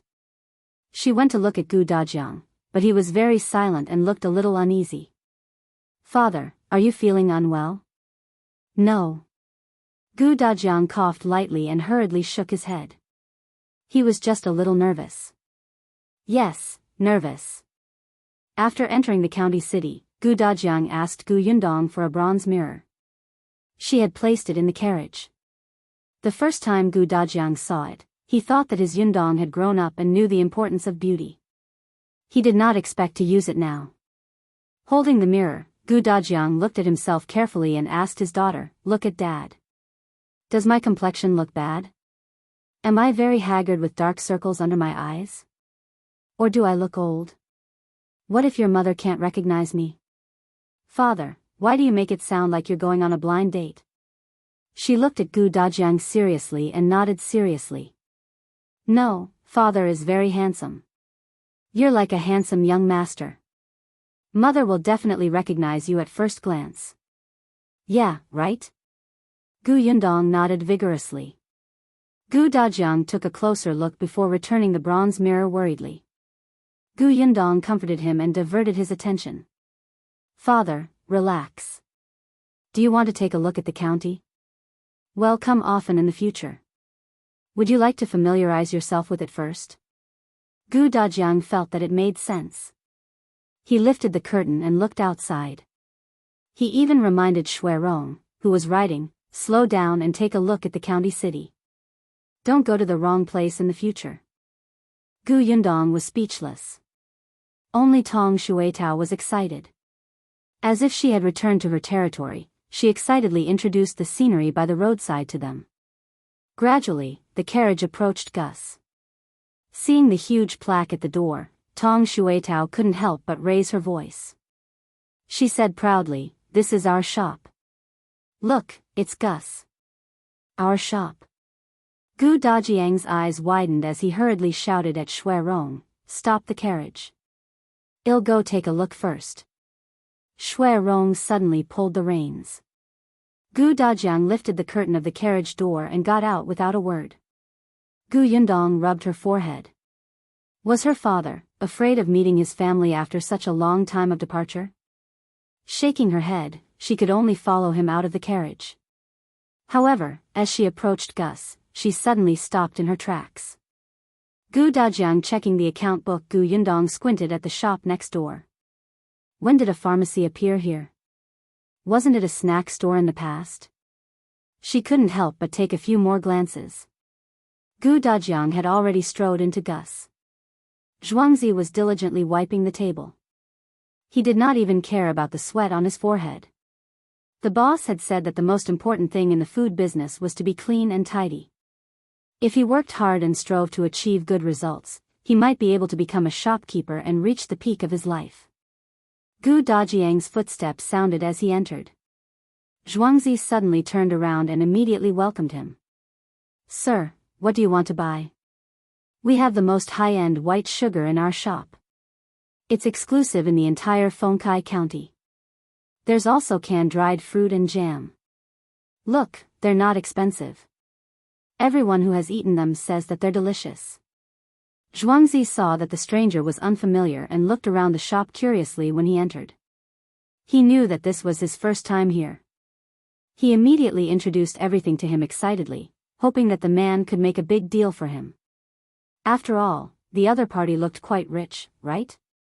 Before Gu Dajiang could speak, Gu Yundong entered from behind. When Zhuangzi saw her, his eyes widened and he took a few steps forward excitedly. Boss, you're back?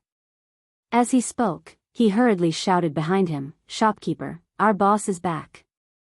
Zhang was taking things from the back. When he heard the shout, he hurriedly ran out, his body still covered in sweat. When he saw Gu Yundong coming over, he quickly wiped his hands. Boss, you're back. It's been hard on you this time. Quick, sit down. I'll pour some tea. As he spoke, he ran off excitedly. One could tell from the smile on his face that he was very excited and happy. Zhuangzi had already finished wiping the chair. Gu Yundong helped Gu Dajiang over and introduced, This is my father, Gu Dajiang. Zhuangzi was stunned and said in shock, Boss, you found him? Yes. Zhuangzi hurriedly bowed to Gu Dajiang. Hello, old boss. I'm Zhuangzi. Gu Dajiang, who thought that he was still very young and elegant, couldn't help but twitch his lips. It was Zhang who suddenly patted his head. What are you calling him? He said respectfully, Master. Gu Yundong couldn't help but want to laugh, but Gu Dajiang had already started sizing up the shop curiously. He went to take a look at the white sugar. Gu Yundong had given it to him before. He had even soaked it in water and mixed it with porridge. It could be used to make different delicious food. Looking at these white sugar particles, Gu Dajiang still found it unbelievable. This was actually created by Yundong. What a great invention. His daughter was indeed smart and capable. So much pride. Gu Dajiang straightened his back even more. Then, he looked at the cans, dried fruits, and other things. Zhuangzi eagerly introduced them to him and even gave him some to try. Zhang handed the account book to Gu Yundong. Boss, these are the accounts for the past few months. Take a look. Gu Yundong took the account book but did not open it. Instead, she handed it to Gu Dajiang, who was walking over. Father, you used to be an accountant. Are you going to check this? Let me see. Gu Dajiang's interest was piqued.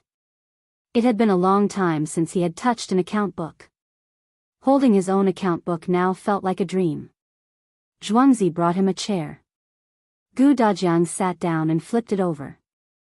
However, just as he flipped to the first page, his pupils suddenly widened and he sucked in a cold breath.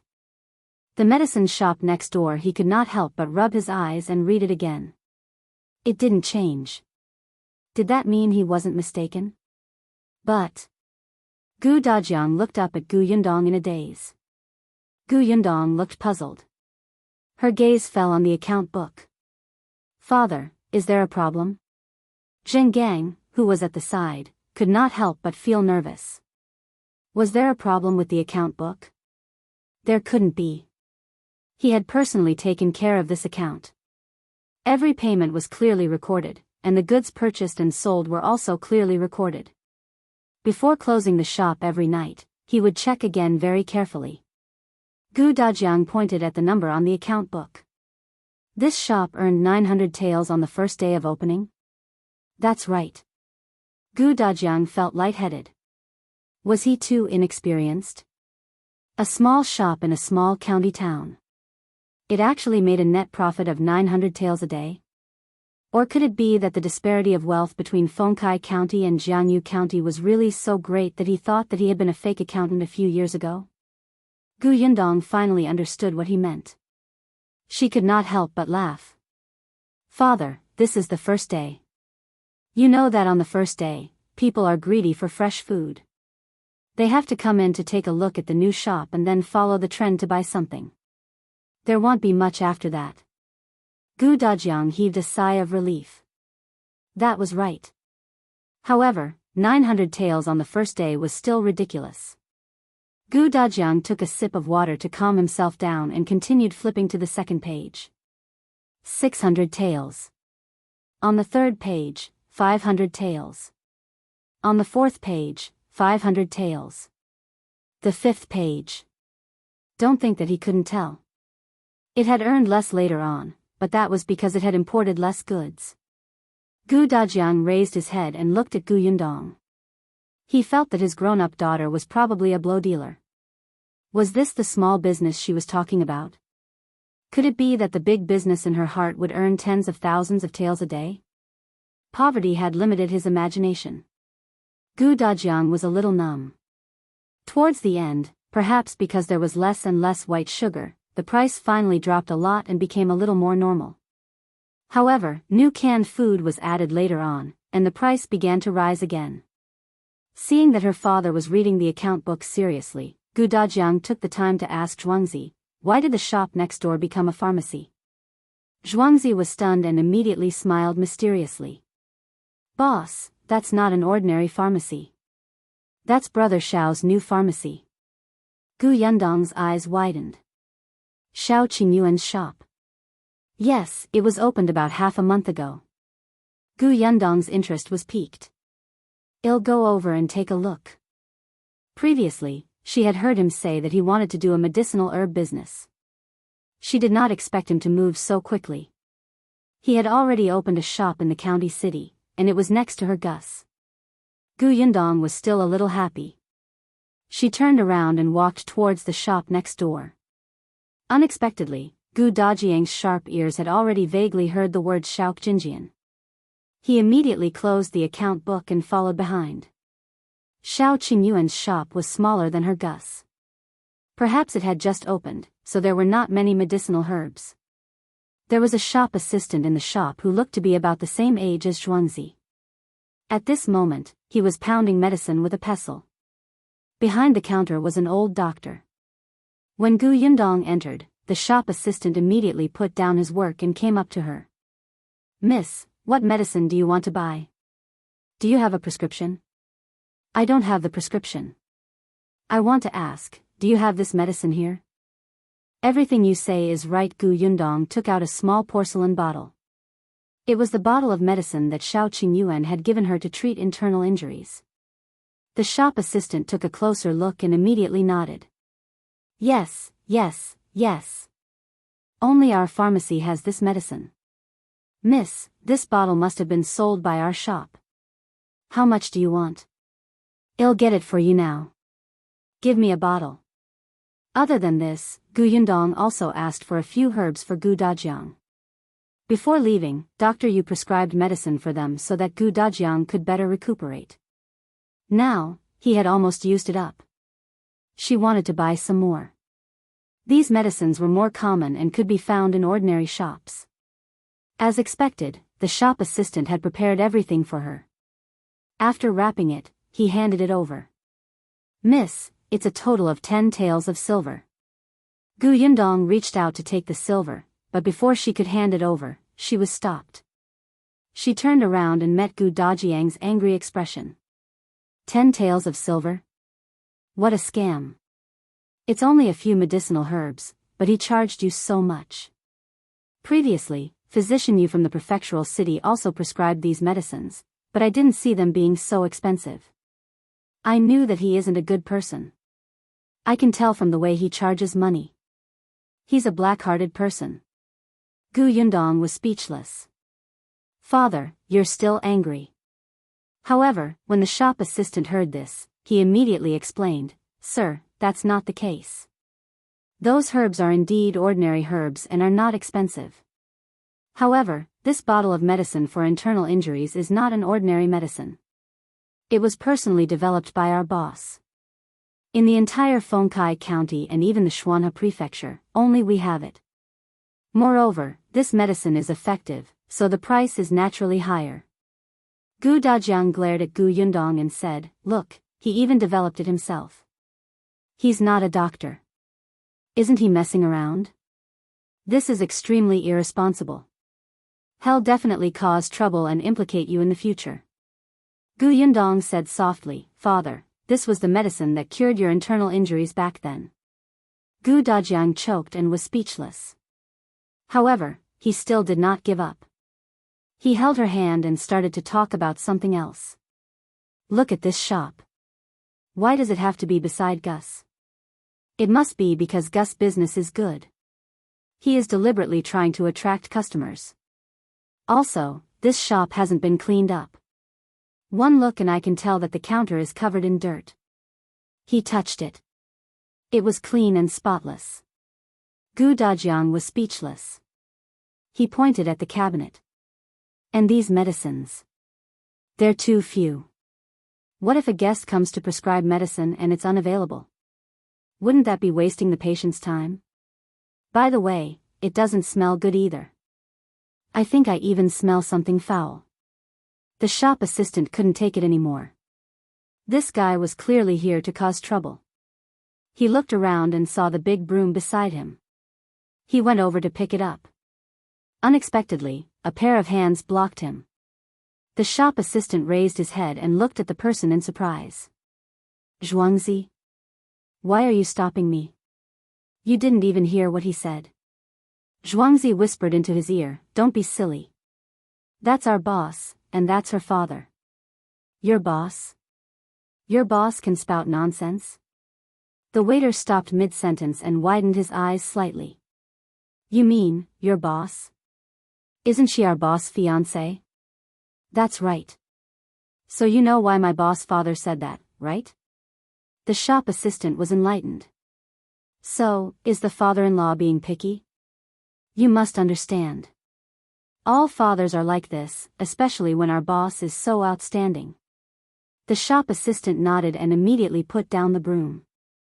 He ran to Gu Dajiang's side and nodded seriously. Sir, you're right. The smell of this pharmacy isn't good, and it's not clean. Look, there are spider webs over there. I think there are too many things that need to be improved. Just give us your opinion. We will definitely change it. If you want to tear down the window, just tear down the window. If you want to tear down the door, just tear down the door. You can also break down that wall.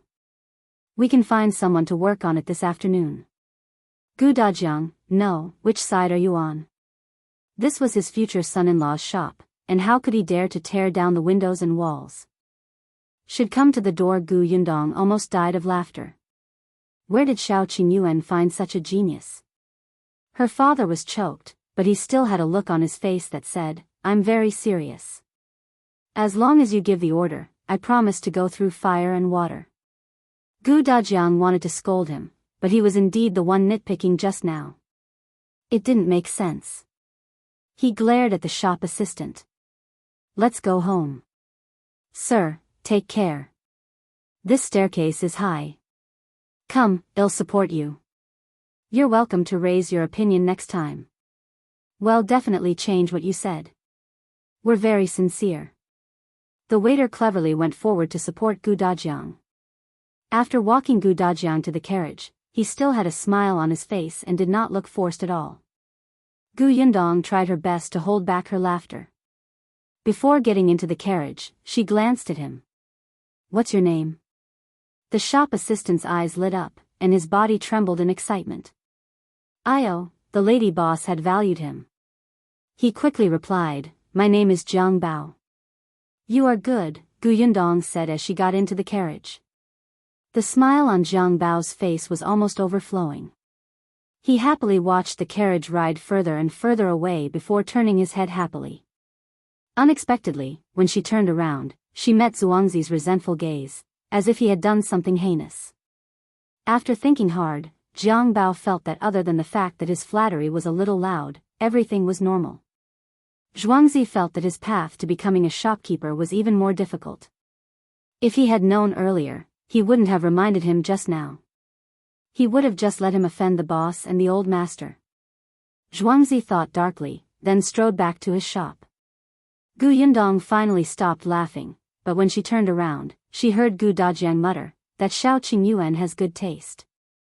This good taste referred to the fact that he had chosen a smart employee. More importantly, it referred to the fact that he had taken a fancy to Gu Dajiang's daughter. But the tone was sour. Gu Yundong's heart warmed. Her father had always been a reasonable person. This time, he was picking on a shop that was obviously fine. Wasn't it because his daughter was about to be taken away by someone else? He was very unhappy. She did not mention Xiao Qingyuan again. Instead, she talked about Gu Yunshu. Yunshu and Yuanji are both studying in this county. Father, do you want to take a look? Gu Dajiang thought for a moment. Yes, I should. They're studying in school. As their father, I should visit their teacher and thank him for his guidance and care. He was a scholar in the past, so he had to be polite. Especially since his 2 children were there. The other party was a knowledgeable top scholar. With his guidance, it was better than many people studying hard for more than 10 years. This was his children's luck. He should have paid a visit to thank him as soon as possible. Therefore, when the carriage turned around and headed for Qin Wenzheng's academy, Gu Dajiang asked, shouldn't we prepare something for the visit? Gu Yundong took out 2 cans from the box at the back. She had stolen them from the shop just now. Those are enough, she said. Yunshu's master likes them. Gu Dajiang thought for a moment and nodded. All right, they're homemade and suitable. The carriage quickly stopped at the entrance of the school. Gu Dajiang alighted from the carriage and tidied his clothes. He took a deep breath and knocked on the door. Gu Yundong stood behind him. When the gatekeeper opened the door and saw Gu Dajiang, he was stunned for a moment. However, when he saw Gu Yundong, he was immediately delighted. Miss Gu, you're back? The scholar is indeed the scholar. Gu Dajiang blinked. Why did the concierge of the teacher's house seem to be very familiar with his daughter? Moreover, he was just like the shopkeeper and shop assistant in the shop. He looked as happy as if he had seen his family. Gu Dajiang restrained his expression and was about to speak when he heard the guard say, Miss Gu, you're here to look for Yunshu and Yuanji, right? You're not lucky. They're not here now. Oh. Today's a day off? The gatekeeper shook his head and said with a smile, no, the master borrowed the martial arts field of the county school and brought the students to learn archery. Gu Yundong suddenly understood. However, the county school was on the other side of the city. It was not appropriate for them to go now. Hence, she could only say to Gu Dajiang, let's go home first. We'll see Yunshu and the others when they come back from school. All right. As he didn't see his kids, Gu Dajiang was a little disappointed. However, he had already waited for so long, so there was no hurry. After getting back into the carriage, Gu Yundong asked Tong Shui Tao to go straight back to Yongfu village. There was no need to stop in between. After the carriage left for a while, Gu Dajiang said with some emotion, the top scholar is indeed the top scholar. His teaching methods are different from others. Every student should dabble in the 6 arts, namely etiquette, music, archery, books, and math.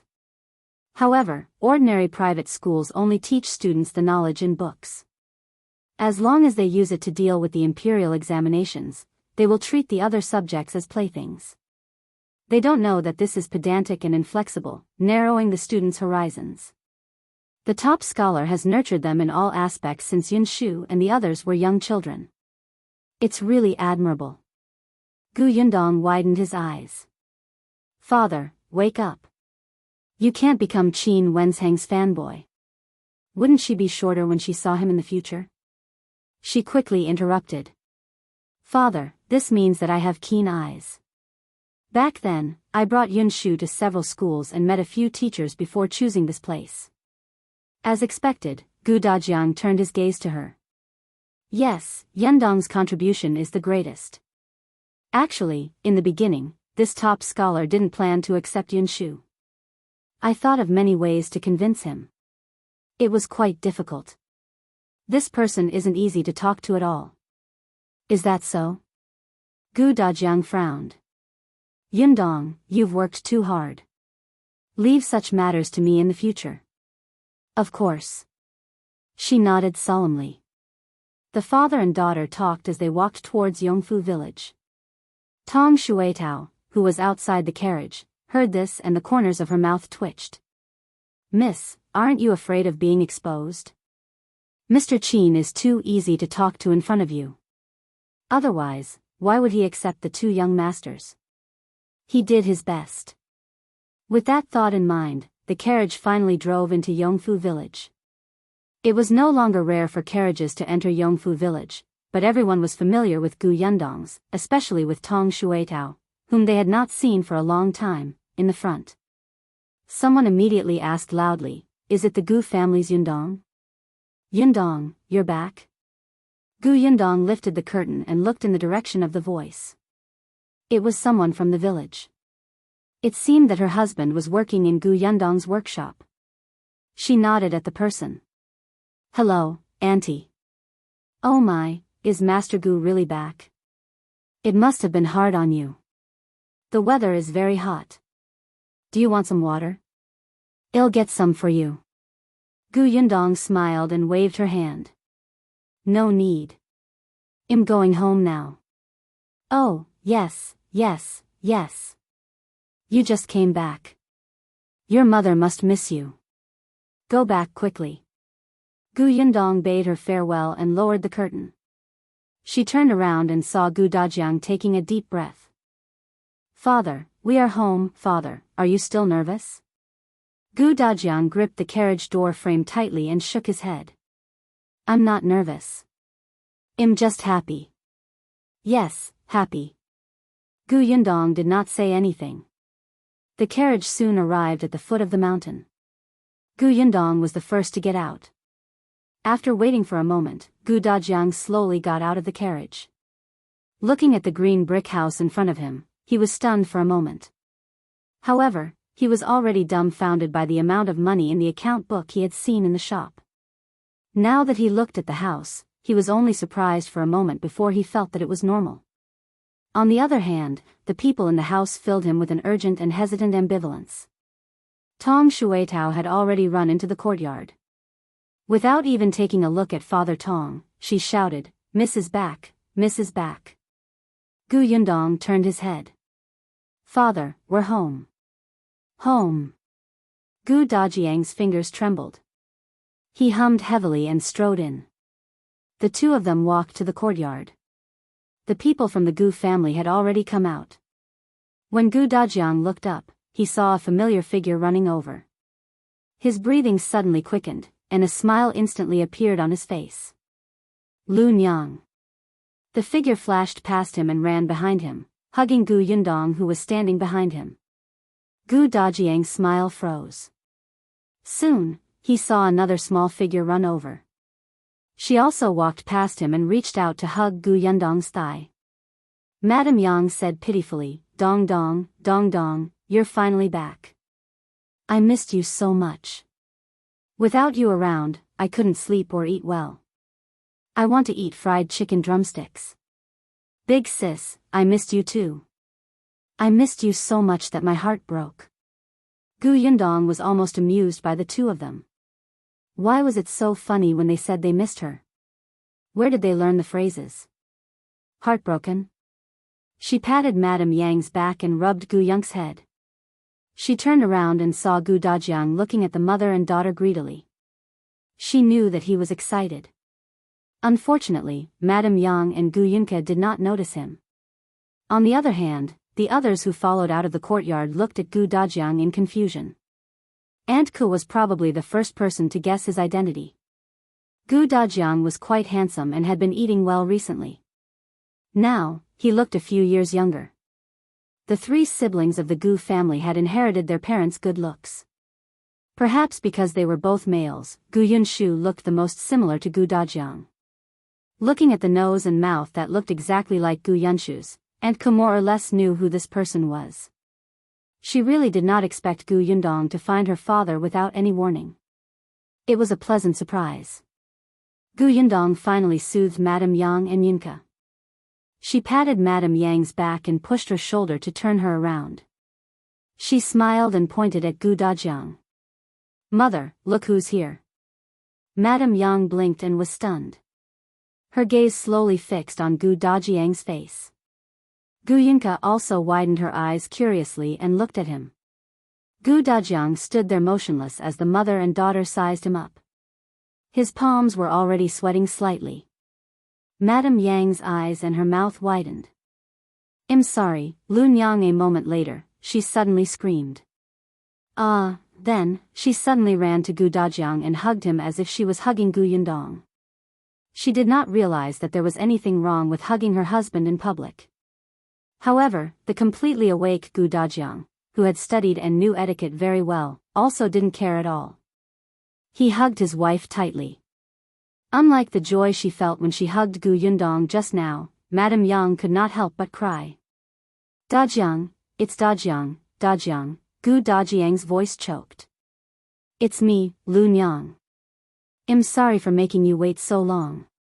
I'm sorry. Dajiang, don't go. Don't go." "Yes, I'm not leaving. I'll be with you guys from now on. Our family will never be separated again." Madame Yang started to cry again. Gu Dajiang patted her back and coaxed her softly.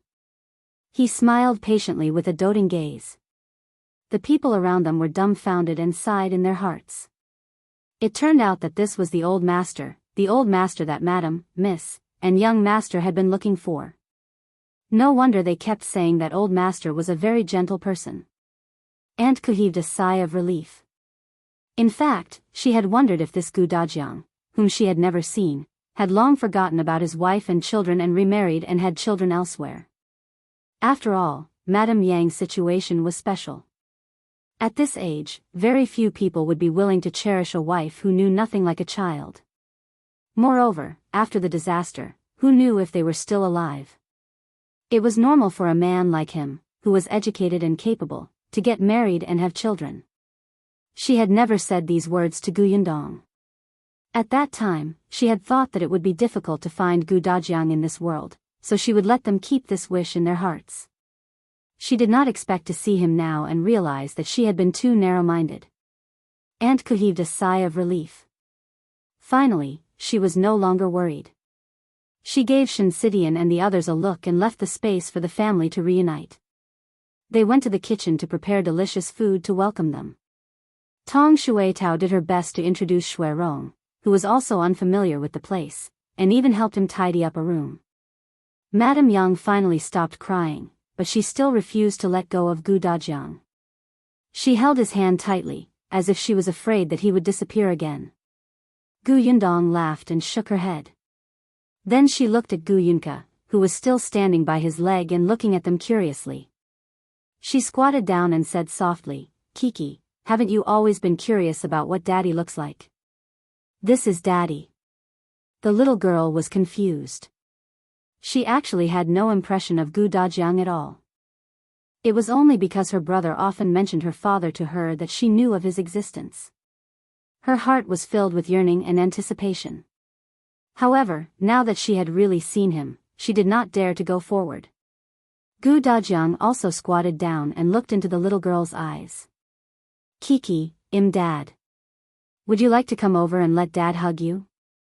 Gu Yunke was a little hesitant. Seeing his expectant gaze, she shifted her feet. Seeing this, Gu Dajiang suddenly took out a straw doll from behind him. Father made this. Can he give it to you? Powerful father, the little girl's eyes lit up. Xiaotu. Do you like it? She nodded. I like it so much. Gu Yunka also had playmates in the village. Their father would weave beautiful grass mantises and crickets for them. She was very envious, but her father was not by her side, so Father Tong made it up for her. It was big and beautiful. But he was not her father. It was different. Now that her father was in front of her, the little rabbit that he had woven for her was unique. Others did not know how to do it, but her father did. The little girl could not help but puff out her chest proudly. She looked up at Gu Yundong, who gave her a small push. Go. She immediately ran to Gu Dajiang, but she didn't dare to hug him. Gu Dajiang stuffed the straw bunny into her hand and picked the little girl up. She's quite heavy. He thought back to when he was in the old Gu family. The young lady was thin and small, as if she would break if he was not careful. Gu Yundong went over and held Madame Yang's hand. Father, let's go in and talk. Sure, okay. Gu Yundong brought him to his and Madame Yang's room. Looking at the clean and warm room, he could not help but tear up. This was their home, their own house. Shui Rong quietly came over and moved Gu Dajiang's luggage out of the carriage. Madame Yang opened the box in a hurry and tidied up his things herself. She had a bright smile on her face that Gu Yundong had never seen before. Perhaps she was still very ignorant and didn't know the feelings of an adult, but her reliance and importance on Gu Dajiang were real. The box contained the things they had bought along the way, as well as pens, ink, paper, and inkstones. Madame Yang recognized all of them and placed them on the desk. There were also his clothes. They were folded one piece after another and placed in the wardrobe. Gu Yundong took a glance and saw that Gu Yung's clothes were still inside. After some thought, he went over and took out the small clothes. Then, she said to Gu Dajiang, Kiki will sleep with me first. Father, you can have a good chat with mother tonight. Gu Dajiang was speechless. He glared at Gu Yundong and coughed lightly. It's fine for Kiki to sleep with us. Before he could finish speaking, he heard the little girl in his arms immediately say, I want to sleep with eldest sister. I want to sleep with eldest sister. After shouting, she noticed Gu Dajiang's hurtful expression and couldn't bear to see him like this. She quickly whispered into his ear, Father, she didn't know what to say. But this was the first time Gu Dajiang heard Gu Yunka call her father. He felt a little smug. He did not need her to give him a reason and found it for her. Father knows that you haven't seen eldest sister for many days and there's a lot of stuff that you want to tell her, right? The little girl immediately nodded. Yes. Gu Yundong clicked her tongue. Just as she was about to complain, Tong Shuetao's voice came from the door. Miss, young master is back. As soon as he finished speaking, Gu Yunshu had already run over. Is my big sister back? Big sister, where are you? Behind him was Bian Yuanzi's voice. Yunshu, wait for me. Gu Yunshu could not wait any longer. She ran to Madame Yang's room and stepped into the door frame. He did not see Gu Yundong standing in the shade. The first person he saw was a tall man carrying Gu Yunka over. A whole family. Gu Yunshu looked up in a daze. He wanted to see clearly, but the man had already squatted down and was at eye level with him. The next moment, Gu Yunshu's tears suddenly fell. His voice was a little illusory. Father, it's me, Yunshu. Father is back. The book in Gu Yunshu's hand fell to the ground. He was stunned. He carefully reached out to touch Gu Dajiang's face and asked again uncertainly, Father? I'm here. Gu Dajiang pulled him into his arms and stroked his small head. It's been hard on Yunshu during this period of time. Your eldest sister already said that you're a small man. You're daddy's pride. At that moment, all of Gu Yunshu's bittersweet emotions surged. He hugged Gu Dajiang's neck. Father, it's really father. It's a living father. You're warm. He cried as he spoke, out of breath. It's not hard on me. Big sister is the one who's done all the work. I'm a man. I'm not tired. I'm not tired at all. I'm just afraid that I won't be able to see my father. Boo-hoo, Gu Dajiang's heart ached. The little guy was young, but he always wanted to support his family. If Yundong hadn't suddenly grown up, he would have treated the entire family as his own responsibility. He held his son and his daughter on either side.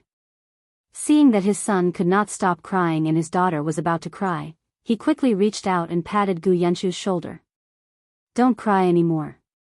Look at Kiki, it was too late. Emotions were the most infectious things, especially for children.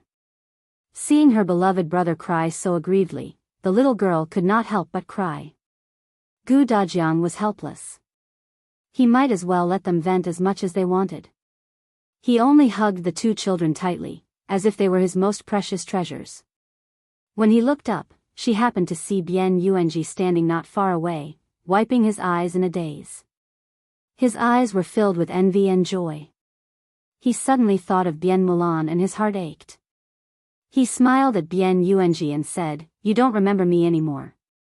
Come, let me hug you." Bian Yuanji paused for a moment and instantly pounced into his arms. Eldest uncle, Gu Dajiang carried the three crying children, but his heart was sore and swollen. His heart ached, but he was also satisfied. On the other hand, Madame Yang, who was tidying up, quickly ran over and hugged Gu Dajiang from behind. Then, they cried together. Only Gu Yundong could not help but touch her forehead. She looked at the large-scale crying scene and sighed. After a while, she finally walked forward with tears in her eyes. All right, stop crying. Calm down and drink some water. Only then did they leave Gu Dajiang's arms and look at Gu Yundong. Gu Yunshu smiled through his tears again. Eldest sister, did you bring father back? That's right. Isn't big sister very good? Yes, yes. You're amazing. The little ones nodded vigorously. The group of people sat on the bed. Unlike Madame Yang and Gu Yunka, Gu Yunshu had a stomach full of questions. He also had many things to tell his father and elder sister. Gu Dajiang was very patient as he recounted what had happened. It was as if time was not time when the family reunited. It was only when Tong Shuitao came over and said that dinner was ready that everyone felt that the sky was about to turn dark. There was no one else in the dining room. Aunt Ku and the rest knew better than to disturb them. After dinner, Gu Yundong asked softly, "Where's Xiao Qingyuan? Why haven't I seen him?" Stranger based on Gu Yundong's understanding, Xiao Qingyuan would definitely come here as soon as he knew that she was back. If he had known that Gu Dajiang was coming back, he wouldn't have delayed. However, not only did he not come, but even Ah Mao and Ah Go were not here. Aunt Ke said, "He went deep into the mountains yesterday and hasn't returned yet." Into the mountains? Yeah. On the other side, Gu Dajiang was calling her. "Yundong, where is that only copy?" Gu Yundong quickly responded, turned around, and ran back. She also took out that only copy from her spatial storage. This thing was valuable and could not be casually placed in a box. What if it was lost? After obtaining the only copy, Gu Dajiang cherished it and placed it in the bookcase in the room. This bookcase was huge. He wanted to fill it up slowly in the future. Yunka, Yunshu, and Yuanji were still in this room. The three little guys were very happy to be reunited, as if they had endless things to say. Gu Yundong saw that it was getting late. The three of them had a fixed sleeping time, especially Yunshu and Yuanji. They had to wake up early the next morning to go to school. She chased the few people back to their rooms and carried Gu Yunka away. "Father, rest well. If there are any problems, we'll talk about it tomorrow." "Yeah." Gu Dajiang closed the door and held Madame Yang's hand. He smiled gently. "Mother Lu, are you tired?" Madame Yang shook her head vigorously. "I'm happy. I'm so happy." Me too. He put his arms around her gently and sighed with satisfaction. His voice was so soft it was almost inaudible. I'm so happy I'm going crazy. On the other side, although Yunshu and Yuanji had also returned to the house, they could not fall asleep no matter what. They hid under the blanket and whispered. Obviously, they were all very excited. Gu Yundong was the calmest. She had already passed the initial ecstasy. Kiki, on the other hand, had passed her biological clock and couldn't take it anymore. Before she returned to her room, she kept yawning. However, the little girl had been holding on. She buried her head next to Gu Yundong's head. Eldest sister, I'm not sleeping. I'm talking to eldest sister. There are so many things to say. I saved them up. Gu Yundong patted the little girl's head. Let's talk tomorrow, okay? Go to sleep now. I'll forget tomorrow. I'm not going to sleep. Her head bobbed up and down. She clearly looked extremely sleepy. Gu Yundong could not help but laugh. She lay beside her and covered her with a small blanket. Then eldest sister will tell you a story. As expected, the young lady successfully changed the topic. Okay. In the past, there was a mountain with a temple on it. There were 3 monks living in the temple. Before she could finish speaking, the breathing beside her calmed down and the little girl fell asleep. Gu Yundong smiled and fell asleep with the girl in her arms. The next day, other than her, everyone else woke up late. She let go of Gu Yung's small body. Yes, when the girl was sleeping with her sister, her sleeping posture was still very proper. How come when she was sleeping with Yunshu, her head would end up with his feet? Gu Yundong shook her head and went out to wash up. Gu Dajiang had yet to get up. Gu Yundong wanted to take this opportunity to go next door and see how the Shao family was doing. She didn't even eat breakfast. She just greeted Aunt Ku and hurried back to the Shao family. However, just as she stepped out of the door, she saw an unfamiliar person standing there. When he saw her, his eyes immediately lit up and he approached her excitedly. He seemed to be waiting for her.